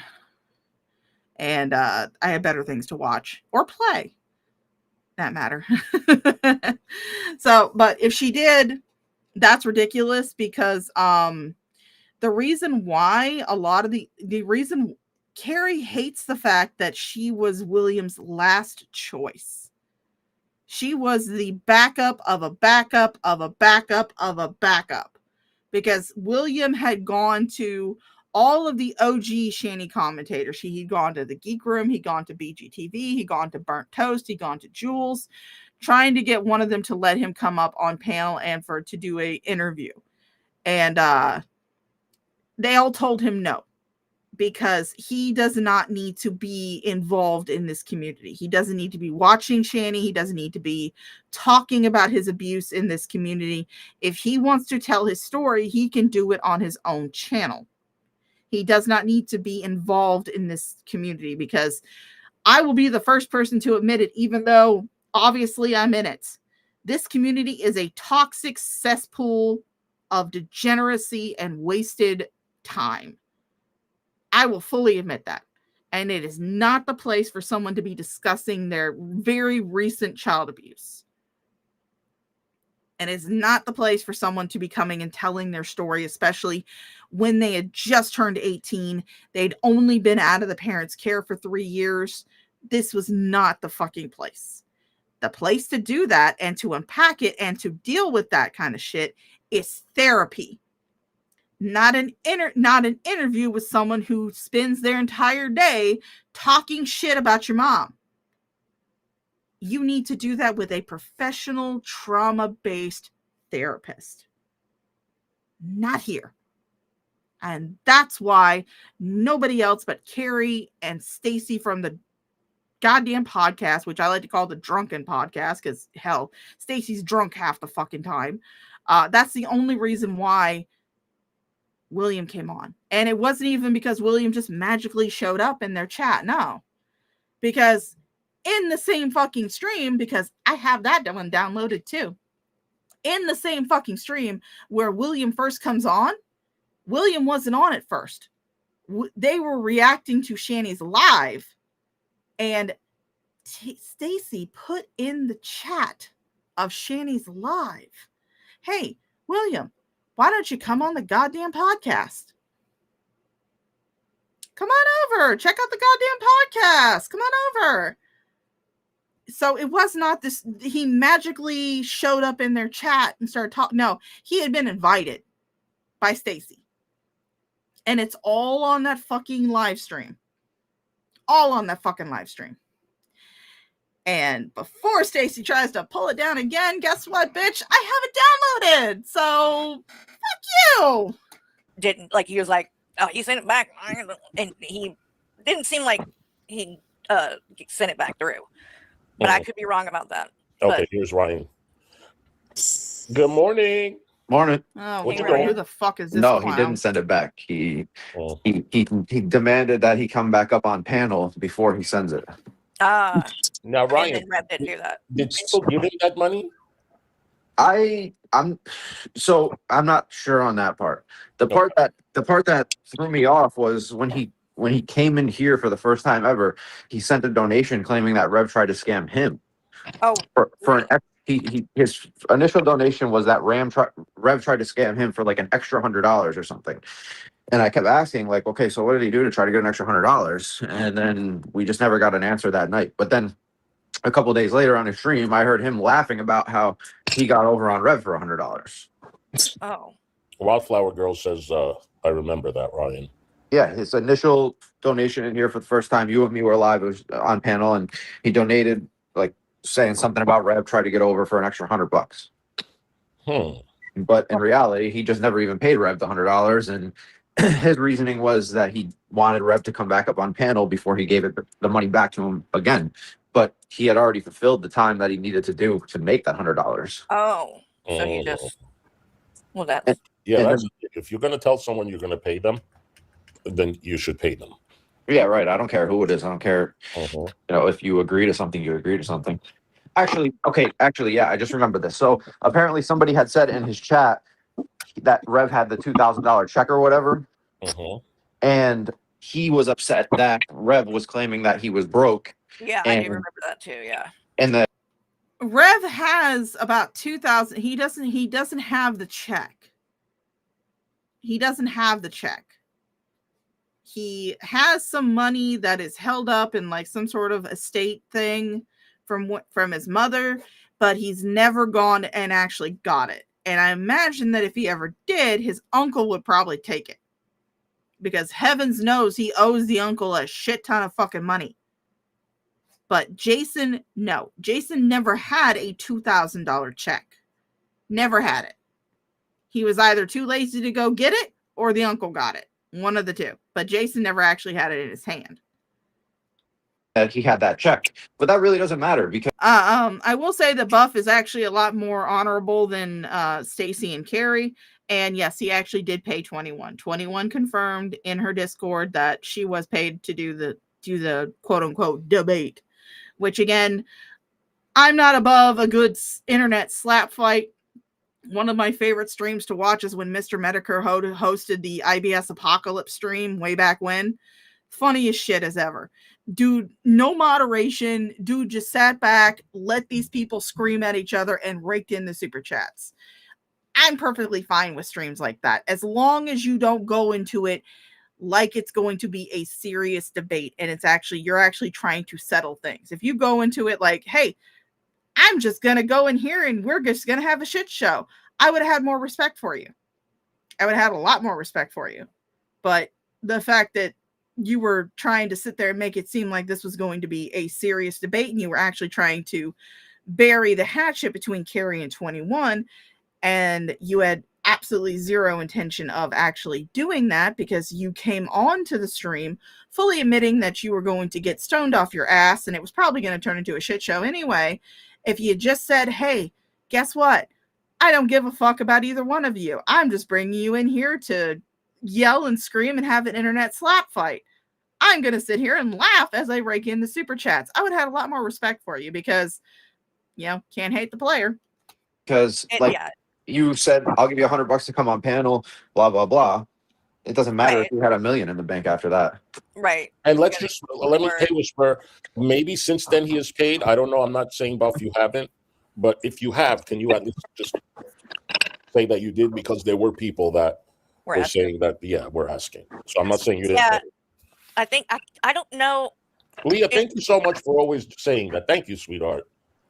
Apparently somebody had gotten onto him thinking that he paid 21 but not me as well, and I did not get paid, but that's because I said I did. Like, I was like, you don't have to pay me.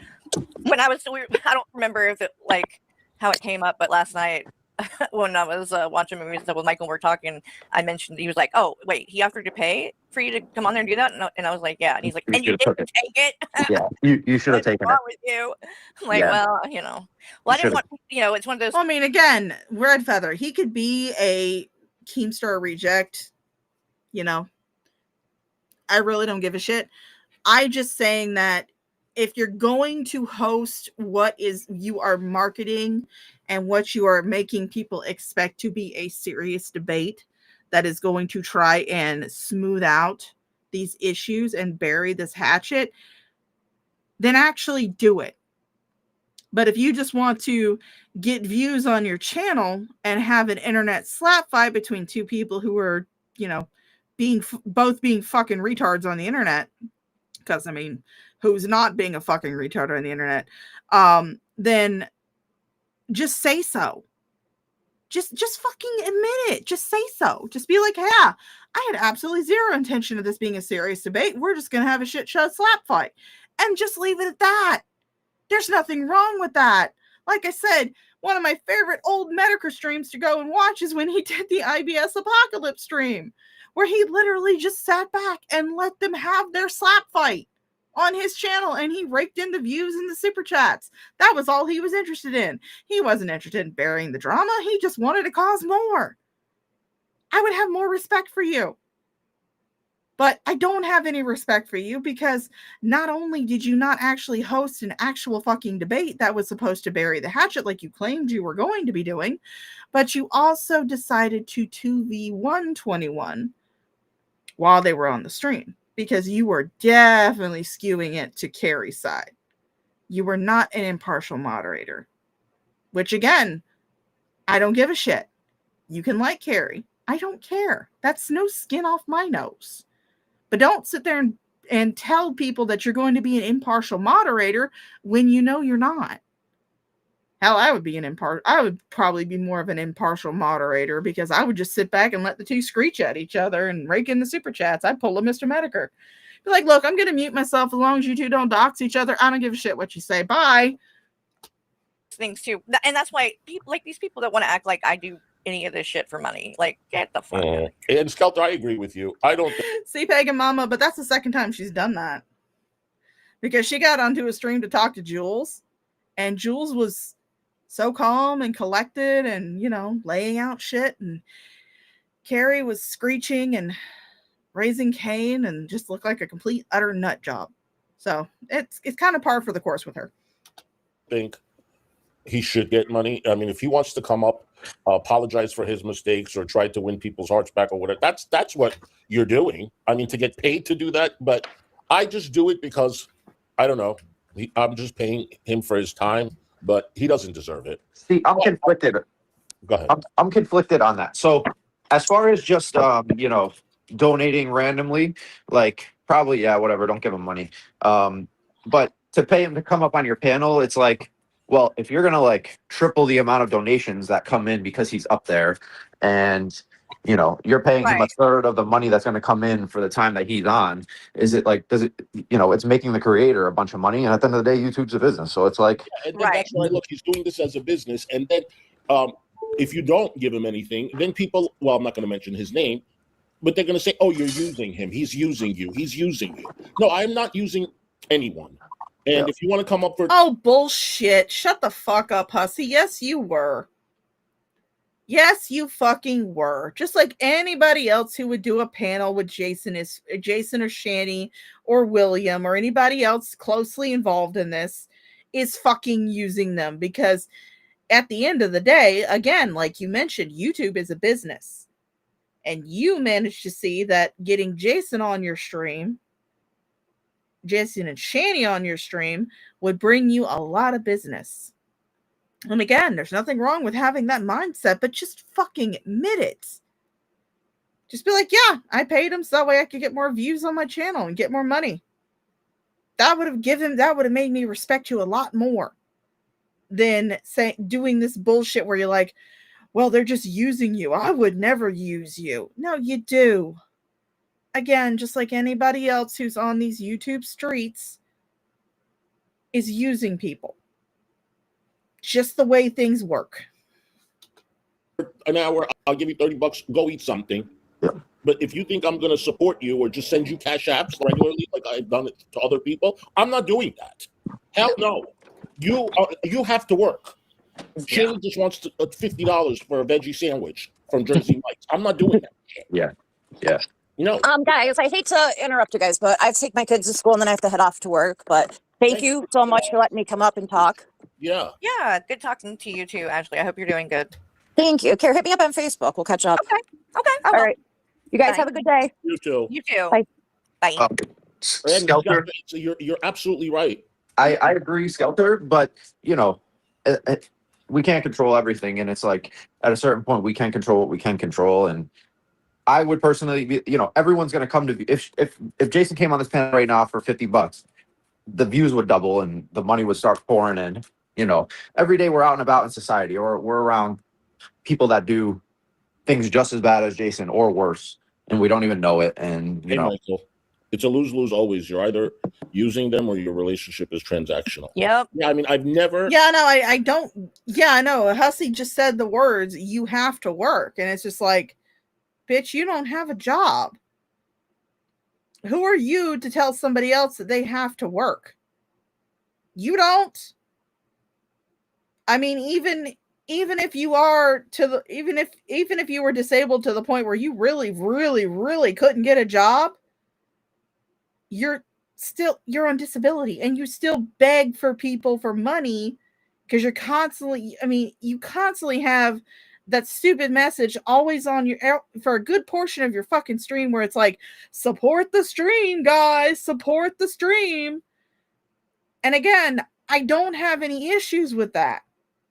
I don't have any issues with people who are on disability and people who are, getting money from YouTube, but don't sit there and act like you are some sort of morally superior to everybody else who's doing the same fucking thing. Just so happens to be someone that you don't like. I don't have any qualms about a hussy making money on YouTube.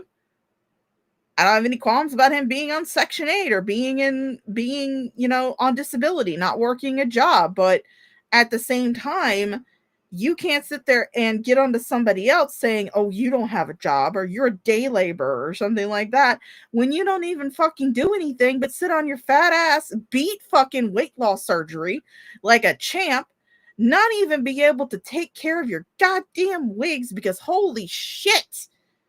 There was one stream where he was on camera and you just see this pile of fucking wigs behind him. And I'm a cosplayer. I have quite a few wigs, and they're pretty nice fucking wigs.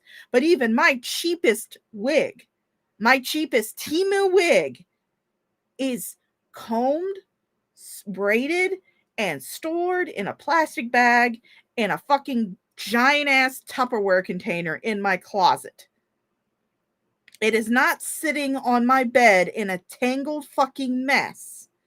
Why? Because there may become a day where I'm going to want to wear those wigs again, and I don't want to have to brush out all the fucking tangles. I cannot tell you how many times that I've steamed my wigs to straighten them out. I have washed my wigs. I have recurled my wigs. I have stored them carefully in plastic bags in my closet. But seeing that pile of fucking wigs just willy-nilly laying on his goddamn bed behind him, no rhyme or reason, just thrown over there like nothing, that triggers the fuck out of me as a cosplayer. Ever send them money, just Cash App or pay? No. And I'm very transparent with what I do. Hold on. Someone said read. Just me. Hold on. Okay, I'm scrolling, honey. Hold on to that night. Does anyone see what she wrote? I'm still scrolling and I don't see anything. I believe he did get his ID because when Hussey asked if he got it, he didn't give a straight answer. Oh, is that what he said? I guess I'm still scrolling and haven't seen it, honey. I don't see it, but I'm assuming that's all. That's the one that I see. Then I guess. So, what was the? Hold on, let me see. I think because he has the right idea for himself. I don't know. I honestly, I don't think he deserves money. But when you're coming on my panel and I'm making what do I cosplay as? Let me see if I can pull up some pictures. I'll let this play. Let me pull up some pictures. All this money, and I know people are going to say, "Oh, you did all this and you didn't give him." Yeah. It was even remember when Russ was on panel last year, whatever, he came on and, Potato sent the $300 super chat and you didn't give Russ any money. Yeah. I didn't think I owed Russ any money, but I still gave him $20 for his 10 minutes. Yeah.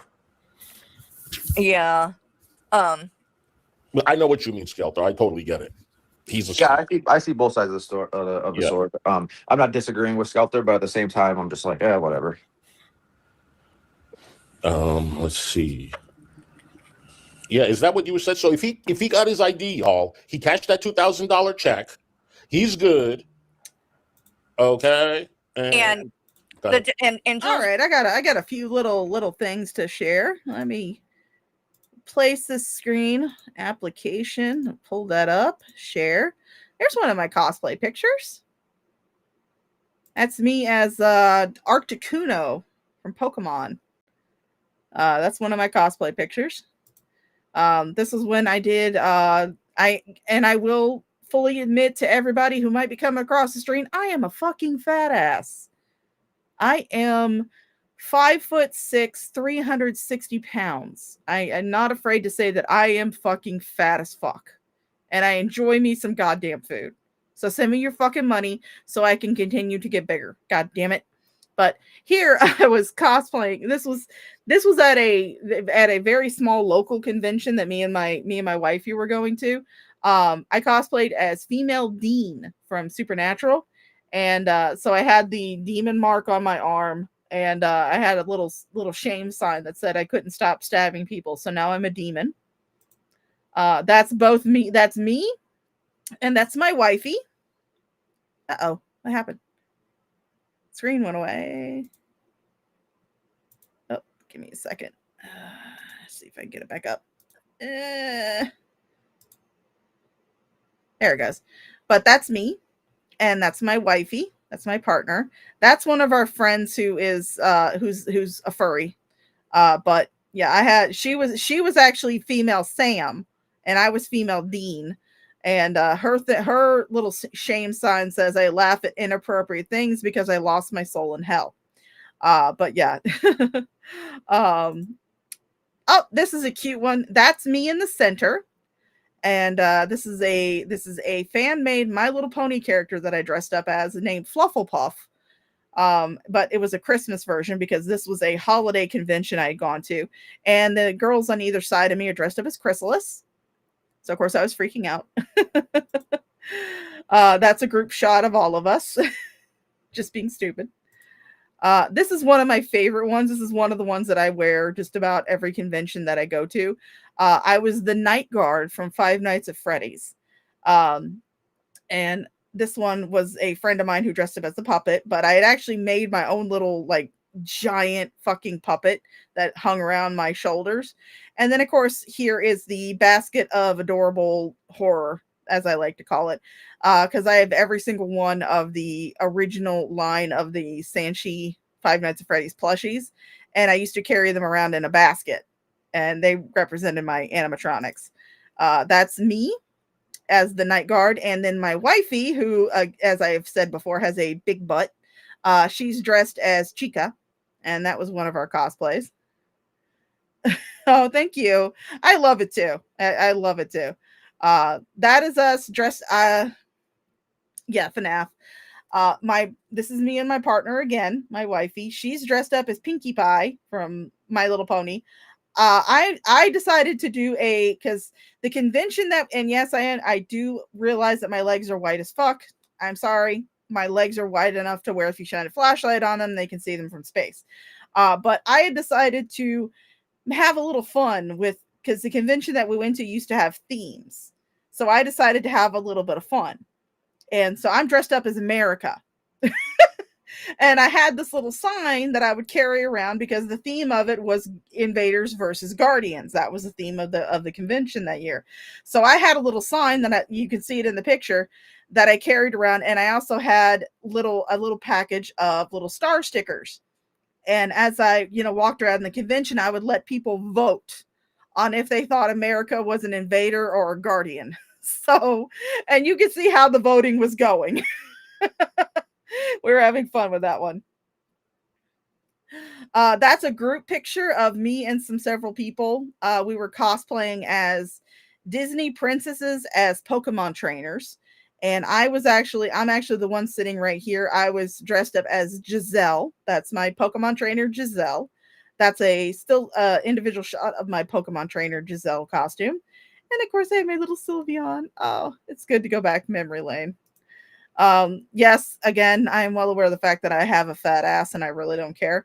So this picture was me and my partner, and luckily I don't have to censor it because my niece's face is covered up in this one. But that's my partner and that's me, and we're dressed up as Raverpool because every convention needs at least one Deadpool to come to it, and we decided to take that L for the team. So we dressed up as Raverpool. But that's me as Screwball. And that's my partner as Rainbow Dash. It's me as Screwball by myself. This is a group shot of me and a few other people. We all got together on, I want to say it was Facebook. This is way back in the day. We all got together on Facebook. We're all big fans of Doctor Who. So we decided to dress up as female versions of the Doctors. I'm up front because I'm dressed up as the second Doctor. This girl's dressed up as the fourth Doctor. My partner's dressed up as the fifth Doctor. And then we have 9, 10, and 11. Several pictures of us. And that's me dressed up as the second Doctor with a picture of the actual second Doctor. This one is one of my favorites. This one is, don't worry, moths bump into my legs each summer. Yeah. But this cosplay is actually one of my favorites. And I'm so sad that the dress was made of very cheap material, so it kind of fell apart. But I'm dressed up as the TARDIS. I'm a TARDIS in a TARDIS next to another TARDIS. But yeah, that's some examples of my cosplay shenanigans. That's some of my cosplay shenanigans right there.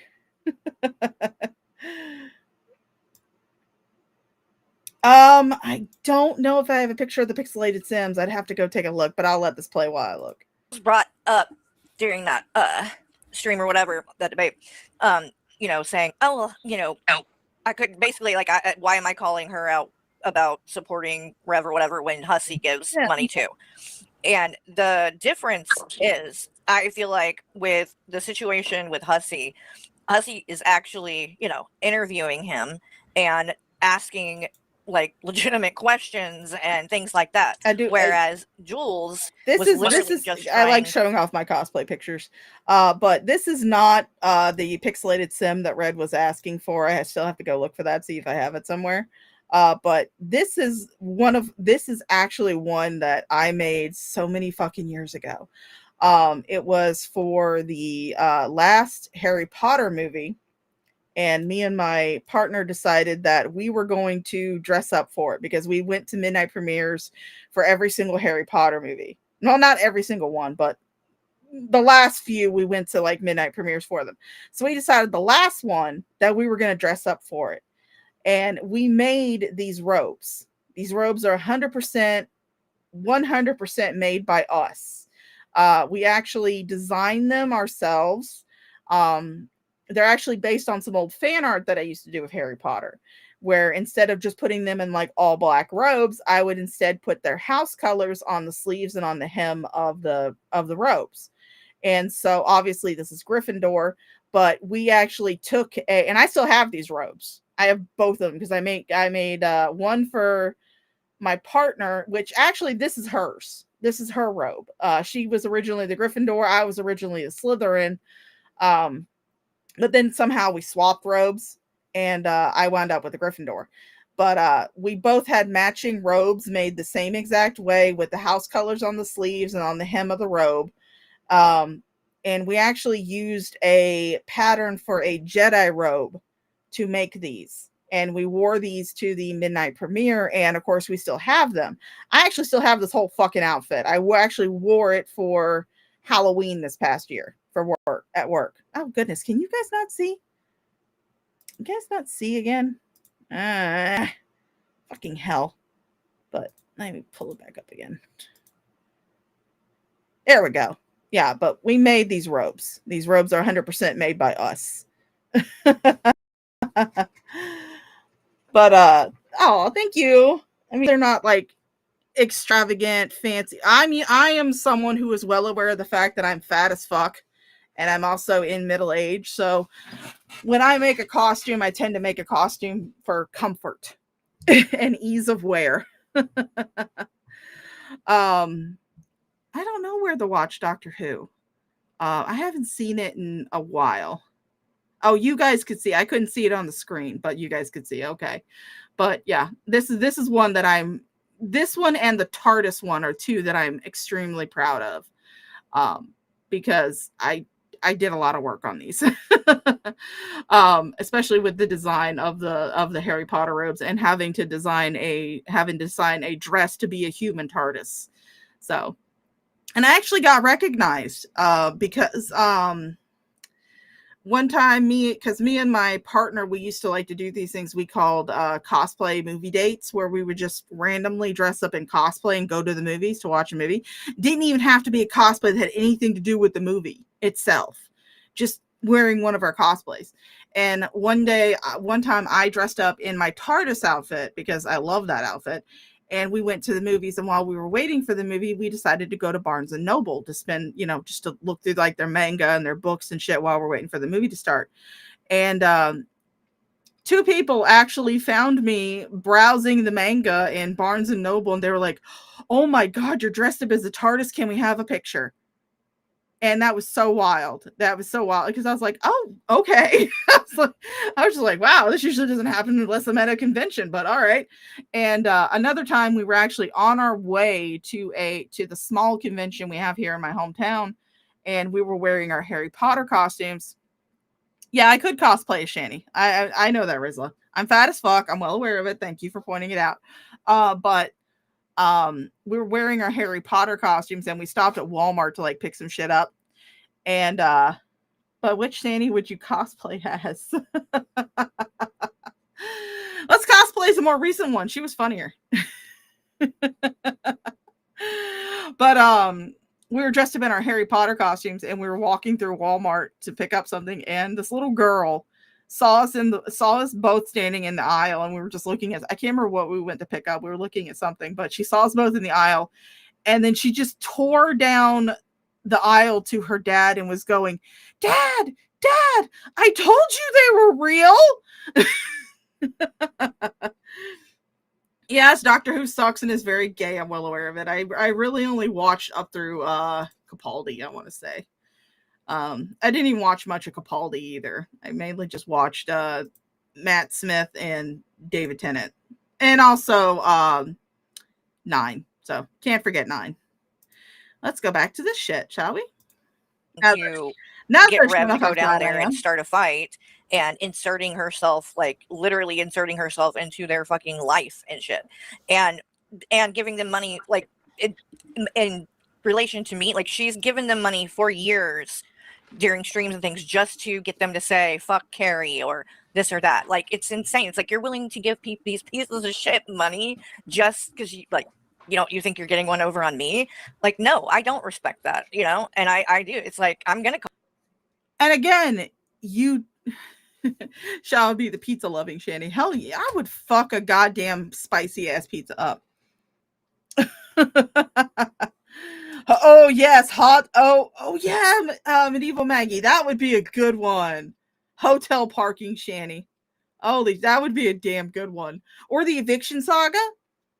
Then I can just wear like a really low cut top and let my titties hang. I wouldn't have to wear a bra with that one. But Carrie, again, I'm not saying that people who give money to Shanny and Jason are terrible people. That is a personal opinion for everybody. I can't tell someone what to do with their fucking money. I can't tell Hussey what to do with his money. I can't tell him that it was wrong for him to pay Jason to come onto his stream. I can't tell One Soft Ween that it was terrible for him to try to pay Jason to come onto his stream. Because I don't count pockets like you do.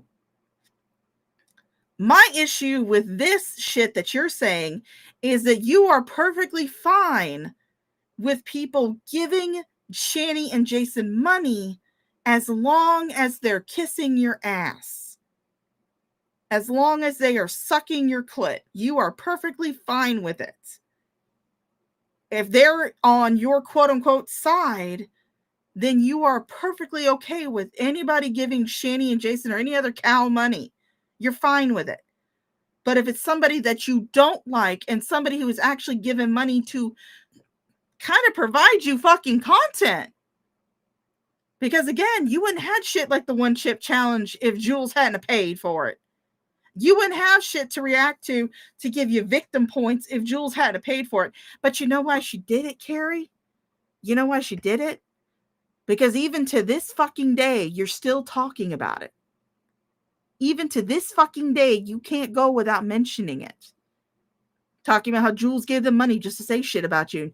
She thought it would get to you. Well, clearly it did. Clearly it got to you. It clearly fucking got to you because you're still fucking talking about it. Call that out. It's not the money as much as it is like the intent behind it. You know what I mean? Mm-hmm. That like, I don't know. And it's also cheaper for me to just give them $30 an hour than to travel there, pay for a hotel, pay Amtrak, pay Uber to go there, pay Uber to go to the restaurant. But you know what I mean? Yeah. Why would you fucking do that to go talk to a goddamn cow? That is fucking creepy as hell. I mean, I thought it was fucking creepy when Todd Malicote drove hours away from his house across state lines, I want to say. Got a hotel room just to fucking spy on Vaughn in his car. That is fucking creepy as hell. Why in the fuck would you even consider doing that, even as a goddamn joke? But again, I'm not saying that. I'm not telling people what to do with their fucking money. Yes, I do tell Pagan Mama to pay me, bitch. Come on, pay me, bitch. But I'm not one to tell somebody else that they can't donate to a certain creator because I don't like them. I'm not someone who is going to sit there and tell someone that they can't donate to somebody and that it's morally reprehensible for them to donate to somebody and then also suck up to somebody who also did the same fucking thing just because they're eating my ass. Again, It's the hypocrisy. It's the double standard that I'm calling out, not the actual action of donating to Jason and Shani. Because even though it is my personal standpoint that I will not cow tip, and I don't believe in cow tipping myself, I'm not someone who's going to sit there and say, you're a piece of shit because you decide to cow tip. That's not my responsibility to count the pockets of other people. What I'm calling out here is not the act of donating to Jason and Shani, because I don't give a fuck who the hell you donate to. You could donate to fucking Cyrax for all I care. I don't give a shit. To me, donating a troll donation gives me fucking content. That's fine. What I'm calling out here is the obvious double standard. Because it is perfectly fine for Hussy to give Jason money to get content for his channel, and in a way for your channel too, by you reacting to it. But it is not okay for Jules to do the same fucking thing. Why is that?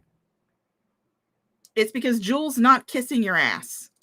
Jules not sucking your clit. But Hussy is. So that's okay. So no, I think that it's just, you know, a bit of comp. Instead of answering any of the criticism, she just responded with, but Hussy does this. It's like, what about all the rest of the stuff too? Because like my critique wasn't really with the money as much as it is that you're like actually fucking with their lives. And at the end of the day, okay, right, whether you like Shani or Rev, I get that a lot of people are like, you know, they're really happy that these two might be homeless, but for a second, just think about it and how I've never offered G-Man money. That is that, like, because G-Man never wants money. But if I've asked for him to come on my panel, if he asks for money, I mean, I wouldn't think about it. Bring up G-Man? I wouldn't think about it for 1 second. Mostly because I wouldn't ask G-Man to be on my panel. I don't want that motherfucker anywhere on my fucking channel. I don't want him. I don't want Shani. I don't want Jason. Beyond me laughing at them as the lolcows they are, I don't want them on my fucking channel. I don't want to talk to them. I don't want to get their side, because the only shit that they can talk about, that they can tell me, I already fucking know. And everybody else already fucking knows. The only thing they're doing is confirming shit that everybody in the goddamn community is already well aware of. Shani stinks. She doesn't wipe her ass. She can do more than she says she can. Jason's a fucking water-headed walnut who's becoming an alcoholic, transgender fucking crackhead. Everybody knows. No, but I mean, that's the person I would like to panel up. Oh, okay. I mean, if you said, he doesn't ask for money. Yeah, I don't think he does, and I really don't think he'd be worth the money. He was on when he was on panel. This was a couple of years ago. I think there was a decent amount of people in here. Yeah, it would probably pull a crowd.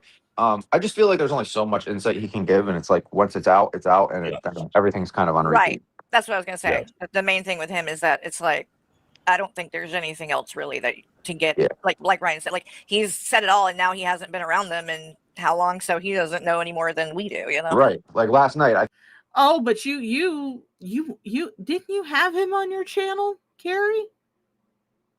After the drag interview where he already talked about everything that we already were well aware of, didn't you have him on your channel? On your old channel? I obviously can't pull up the stream because your channel's gone. But didn't you have him on your channel? I mean, I could be wrong, but I think you did. I think towards the beginning of I probably know more than he does. Right, because he hasn't even really been around the last few months or longer.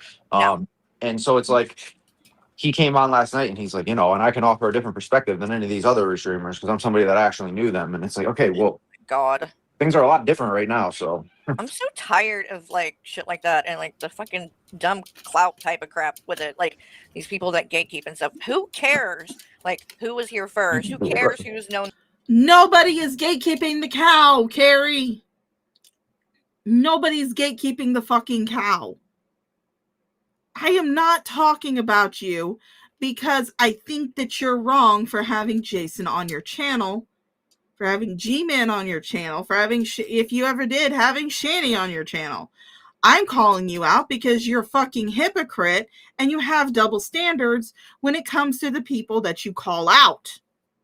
Because you will not call out people who do the same exact shit as the person that is sitting on the right side of you in the same fucking panel. You are perfectly fine with Hussey saying that he would pay Jason to come on his stream, but yet you talk shit about Jules giving maybe a couple of dollars as a troll. You're just pissed off because Jason was giving attention to Jules, and so that means that Jules wasn't giving you attention. Because you gotta have Jules's attention. When will the Yoshi notice you? When will she come back? Oh my god, it's so terrible. The Yoshi stopped paying attention to you. And also, Jason stopped paying attention to you. You weren't the center of the fucking universe.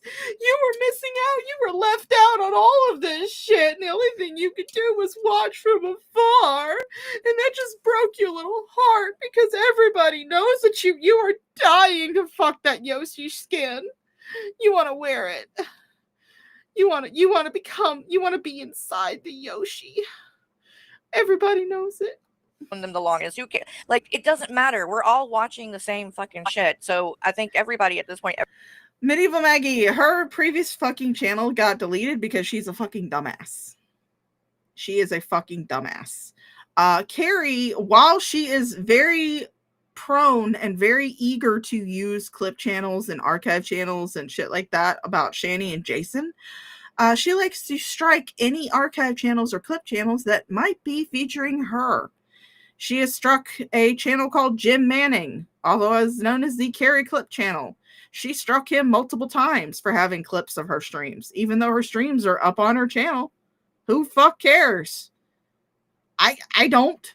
People could clip my streams all the fuck they want to. I don't care. I don't really give a shit. People could download this stream that I'm doing right now or any of my other streams and re-upload them to YouTube, and I wouldn't give a fuck. Because I don't depend on YouTube for my income.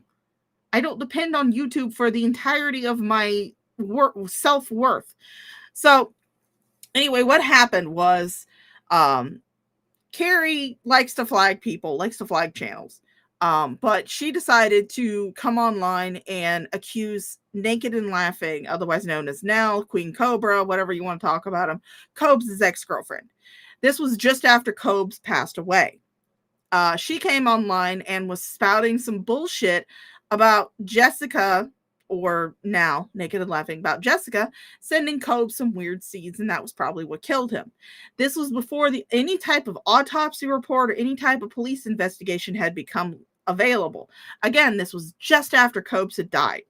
She probably read about that shit on fucking Kiwi Farms, even the Kiwi farmers, who are known for fucking abusing the shit out of fucking cows, not in real life, but in their forums. Kiwi farmers have a strict inner code that they don't mess with the cows. But they were saying, it's kind of suspicious that, not long after he got those seeds, he died. So we're wondering what those seeds were. So she decided to say that basically Naked and Laughing had killed Copes. But again, this was before there was any type of police investigation, before any type of autopsy report had come out. Naked and Laughing got pissed off and decided to strike Carrie. She gave her 2 strikes. Well, Carrie, instead of doing the smart thing and not trying to flag other channels down, she decided to go and flag a channel called 21 VTubes, because 21 VTubes had some clips of Carrie's channel. She was archiving Carrie's channel. Carrie didn't like that because Carrie doesn't like having her own words thrown back in her face. She doesn't like it. So she decided to go and start striking 21 VTubes. Well, 21 VTubes decided that, she was going to give Carrie a little taste of her own medicine. And so she struck Carrie back for using one of her streams as a reaction. I am not one for flagging other channels. Like I said, people can take my entire fucking stream, upload it to their own channel. I don't give a shit. You can do whatever the fuck you want to. But Carrie has this issue with other people taking her shit and using, even though like every other fucking reaction channel on this goddamn platform, she takes other people's shit and reacts to it. She takes other people's content and reacts to it. And so unfortunately, and 21 has said that she was well aware of this. 21 strike was the third strike.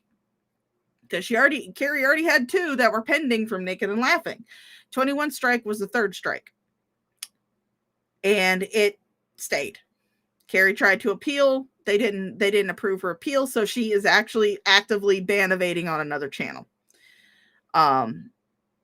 Which, I mean, there is a good reason why I am dual streaming to Kick right now.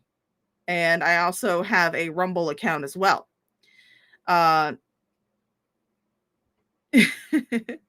Oh, for fuck's sake, we all know if Nal did that, she would just use her demon powers to get him not seeds. I know, exactly. But, you know, again, it was really because Carrie was fucking stupid. And she likes to say that it's all 21's fault. 21 was the one that did this. She never mentions in the retelling of the story that she was the one who struck 21 first, and 21 was just returning fire. And that Carrie had struck other channels before. In fact, actually, one of her close personal butt buddies, Omni, I like to call him Omni Projects, but his name is Omni Presents. He's over on Rumble right now because his YouTube channel finally got fucking taken down. After several other channels he had made. But he's over on Rumble. But Omni Presents basically struck 21's video, a clip of 21 had taken off of Omni's channel. Omni basically struck it so he could get 21's docs. So, but 21 took it down. However, me being the cheeky little thing that I am, I re-uploaded it. I edited the fuck out of it so that way he could not copyright strike it because it was well within fair use. So, yeah, I'm a cheeky little fucking bitch like that. But yeah, that's pretty much how that all went down. And don't worry, we'll be wrapping up pretty soon because I'm getting tired of talking. Everybody's opinion of it is valid. I don't think anybody. The truth is, none of us really know, but Shani and Rev. Right. The rest of it is just what they give. Even the people that might be talking to them behind the scenes and shit. At this point, I don't think they're that dumb to know that shit won't possibly get shared and things like that. So, you know. And G-Man, that's not saying that you're the only one that knew them in person. Isn't the flex that you think it is? No. Well, the other thing, my other complaint with him, and it's kind of the same complaint that I have with both Shani and Rev, in the sense that as soon as they, get in a fight and have a falling out or whatever, now all of a sudden we're willing to admit that everything that people were saying was true, right? Well, it's like these things that G-Man is saying he knows now and is giving these details about. It's like, yeah, but you knew all of that shit all along, and you continue to support, not just support them, but like be their number one fucking cheerleader, paying, giving, like literally paying for them to fucking survive for like over a year. And this was after, like, he knew all of that shit then. So he went to Colorado. No. What do you mean? No. Did he was like that house in person? Oh, but Carrie, you were perfectly fine talking and being friendly with G-Man, and I believe that you and Michael described him as a very nice man. You were perfectly fine talking to him when he was willing to give you content for your channel, and it's surprising that you're talking shit about him now because this totally deviates from your normal behavior where you don't care what someone has done as long as they're sucking your ass, and G-Man is definitely fucking sucking your ass. I can't tell you how many times he's fucking mentioned your fucking name on his streams that he's done recently. So this kind of goes against your pattern of behavior. So congratulations for finally breaking that pattern of behavior. Weird that it's for G-Man, but whatever. But you were perfectly fine having him on your channel and talking to him, to the point where Michael was also talking to him. And both of you said that he was a really good guy. Both of you said he was a really good guy, but okay, sure. Go ahead. Now what? Did he see the Colorado condo in person? No. He wouldn't have seen. No, I don't think he ever went to Colorado. Okay, then I thought that he saw it and he didn't report her. But when they Oh, came what? back, they were living in that house that they gave G-Man, and Yeah, they were there for a year and a half. Yeah, he saw those Oh, conditions. when we saw the condition of the condo, I mean, it was absolutely disgusting, right? I mean, I wouldn't even. Oh, he put knew a head about in it. there. But if he knew about that, then I don't see how he would just keep quiet and allow those kids to. Exactly. That's why it's like, dude, don't act like you're some hero now. Bitch, you were acting like he was a fucking hero. Everybody around that time was acting like he was a fucking hero. I want to say I was the only fucking person who was saying, dude, this guy is just as bad as Shanny and Jason because he witnessed the child abuse and let it go on. Everybody else was willing to talk to G-Man, but I was like one of the few reaction channels who was like, yeah, no, I ain't talking to your fucking ass. In fact, actually, if I ever find out where you live, you're gonna find yourself not being a New Jersey hood ornament, but you will find yourself the recipient of a truckload of used dildos from the Moonlight Bunny Ranch. But you were willing to talk to him. You were willing to play nice with him. You were willing to have him on your channel, have him on panel with you, go onto his channel with him. You were willing to do all of that. So again, you can't sit there and proclaim the moral high ground when it comes to Jules and everybody else buddy trolling Jason and Shanny just because you weren't clever enough to do it yourself. Because you knew about all that and you looked the other way because they were your friends at the time. It wasn't until y'all had a falling out that now you're willing, just like Shanny and Rev. And as soon as they break up, now they're willing to, oh yeah, that she is a fucking stupid bitch. Like, yeah, we know. We've been saying that. Now you're willing to admit it. You don't get credit for that when it's like it's not like you're. Oh, gee, I'm finding another similarity here. It's almost like when you were defending Kratos, even though you were aware of the shit that Kratos and her partner was doing, the really creepy ass fucking shit that they were doing, you defended them for a whole fucking year until you had a little itty bitty breakup just because Kratos was in someone else's chat that you didn't like. All of a sudden, Kratos is a monster. Kratos is creepy. Everything that they did was absolutely disgusting. All of a sudden, that's your narrative. When you defended them for a whole fucking year saying, I'm not one to judge somebody else's kink. And, that I listened to that message and it wasn't sexual at all. Despite the fact that the fucking dude was talking like a goddamn baby and was talking about how big somebody's cock was. Oh, and since we're on the topic of discussing people's cocks, you also sat there wordless, didn't say a goddamn thing when your former co-host and probably still current friend, current bestie, current husband's boyfriend, Stacy, was sitting there talking about William's cock and was telling William about how big his cock is. You didn't say shit then, and you didn't storm off or call him out for that. No. You only got mad and stormed off when he made a blasé joke about you being into 18-year-olds. You didn't say anything. You didn't call him out. You didn't tell him to shut the fuck up and get sober when he was yelling at Zachary who was in the chat of that live stream. When he was yelling at him, saying that if he didn't stop spamming the chat, he was going to call Jason on him. You didn't say shit then. The only time you got pissed, the only time that you roused yourself enough to get your panties in a bunch was when TJ said something about you.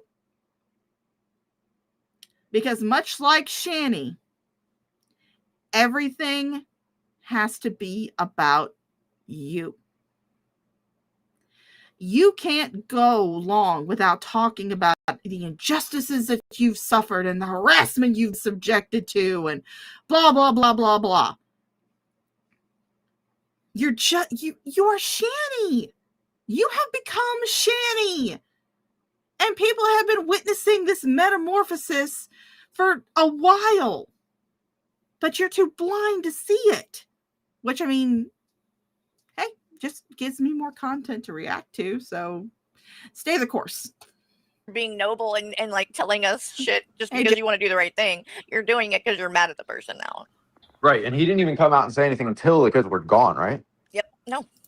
So Nope. it's like, They didn't have a falling out until the motel. He put them up in that motel, and then when he couldn't pay anymore, and he let them know, look, you know, the gravy train, it ain't here no more. You're gonna have to figure something out. yeah. Then it was, he gave us a death. She gave me a death sentence. How can you do this to your sister in Christ? All right. Side note, really quick, while we have a bunch of people in here, Hussy, do you want to show the picture? I'll show it. I showed it in the beginning, but I'll show it again. Oh, you did? Oh Okay. God, It's okay. Shilling. All right. People in the chat then. Okay.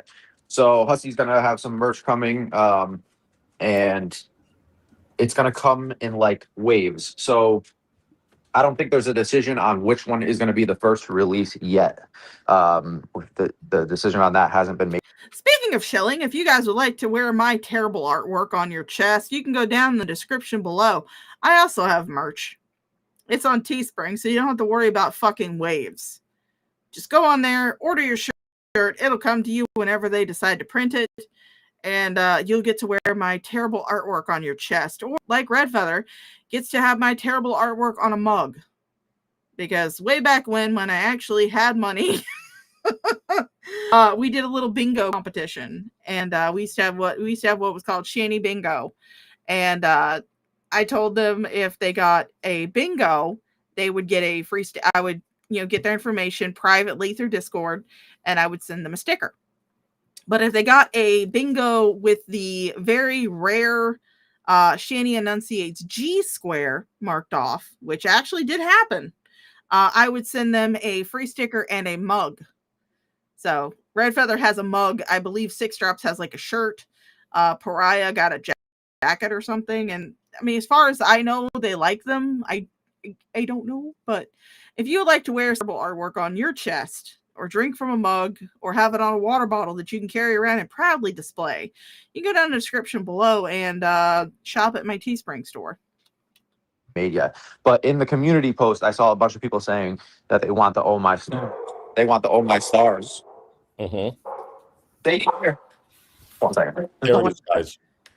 So you ain't rap right.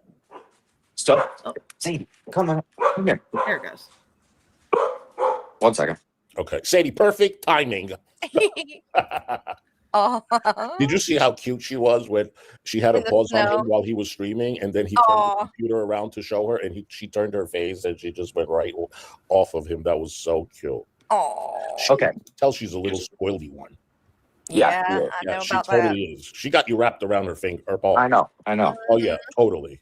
And so we saw a bunch of people saying in the comments they want the Oh My Stars line here on the merch, but so it's gonna go in waves. So like the first drop, it'll be one saying. So whatever one it decides to be the first one. Say for example that it's the You Ain't Rapped Right.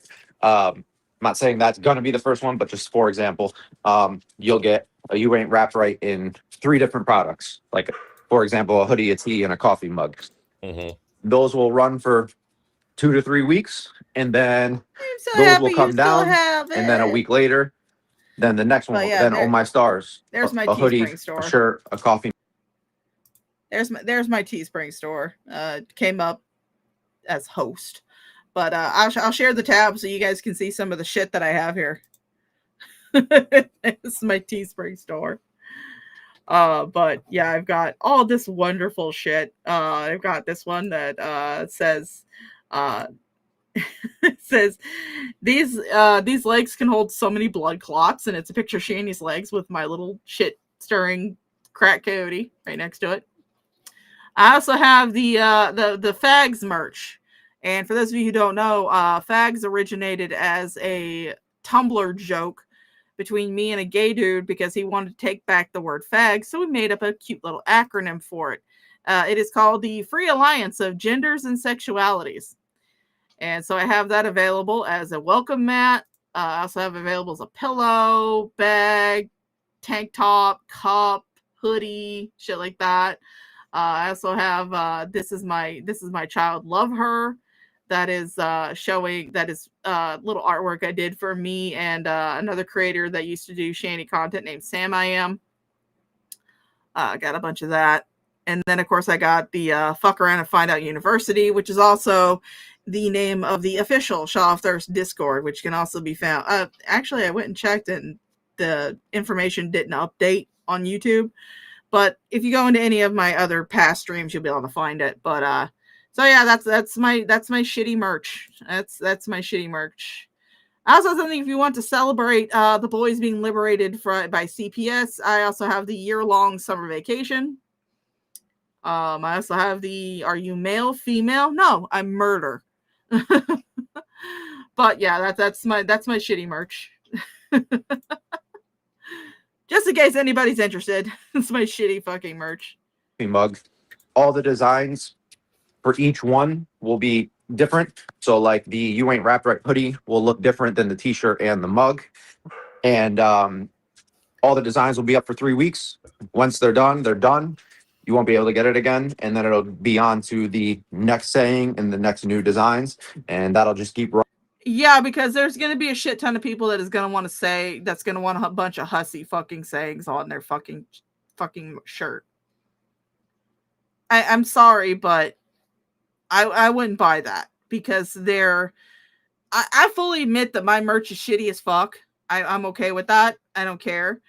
There is another creator I love to watch. She does a lot of documentaries on shit. Her name is Swoop. Love Swoop. Absolutely adore Swoop. Swoop is beautiful. Swoop is lovely. She has some beautiful fucking merch that comes out, and I wish I could fucking get this shit. She has beautiful, it's actually got like artwork on it, and it's actually got like a message, like a self-affirmation message, like you are valid. Her Valid collection. I wish I could have gotten something from her Valid collection. But she does this stuff, and I wish I could fucking buy that shit. I would not buy this. I would not fucking buy this shit, because all it is just a fucking hussy saying on a goddamn shirt. Running until we go through everything. And yeah, that's a good one. I know That's gonna be a fun one. Yeah. So I really like this. I love that the name is on the sleeve too. I think that's really neat. It's cute. So yeah, I'll let you guys know more closer to the day we launch it. But yeah, thank you. I think you'll have to do a poll on your community tab eventually and find out which one people want to see first. Sounds like they want the Oh My Stars. I think that's the most popular one. Seems like it always has been. Yeah. So before we get into the stream, nothing new yet with Rev or Shani. I checked the post community tab last night. Let me check it again now. I haven't seen anything new. Carrie, have you? No, I have not. Let me. I'm just looking to see. It looks that like would they're be a just, good one. Do I know them? It looks like they're just oh, look, there's David Anthony. But it looks like they're just reacting to I can't believe she hasn't streamed this long. This is like, it's weird. Yeah, I think this is the most it's ever. She's in a fucking mental facility. And it's not the longest that she hasn't streamed. It's just recently. Because Shani, it's part of the Shani cycle. Although this time it's actually valid, because as far as we're aware of, she's still in the nut hut. But Shani has done this so many times. I don't know why people who are new to this don't understand that this is that Shani has gone in cycles. Shani will do or say something stupid, get a bunch of flack for it, disappear for a while, and then come back acting like nothing happened. She's done this so many times. Carrie, you should know this, because she went almost a fucking month not streaming. And you were scrambling for fucking content. You should know about the Shani cycle. But you're sitting there going, oh my God, I can't believe she hasn't streamed this long. Oh, it's so weird. You should know about the Shani cycle. But anyway, if they're just going to sit there and react to a stupid fucking G-Man stream, then I think I'm going to stop sharing the screen. I think this is going to be it. We've been on for almost 4 hours, and I want to get off because it's like 5 o'clock in the morning. So thank you guys for coming out. Thank you for my chatters. Thank you for my lurkers. Thank you for the people who came in here to abuse me with money. I love you. Thank you. Thank you for abusing me with money, One Soft Ween. That was very stand up for you. Thank you for that. I will take money. I don't care if it's fucking abusing me or not. You can abuse me with money. Have fun. But thank you to my chatters. Thank you to my lurkers. Thank you to people who bought a shit ton of fucking memberships. Fucking hell. If you guys are watching on the replay, hi, how you doing? Hello, my replayers. I love you too. You guys give me ad revenue money. But anyway, I have been the Shaw of Thirst. You guys have been my most wonderful, fantastic, fabulous fucking thirst quenchers. And I'll see you. I'm going to rewatch the beginning. All right. Thank you, Medieval Maggie. And I will see you the next time I decide to stream. Bye.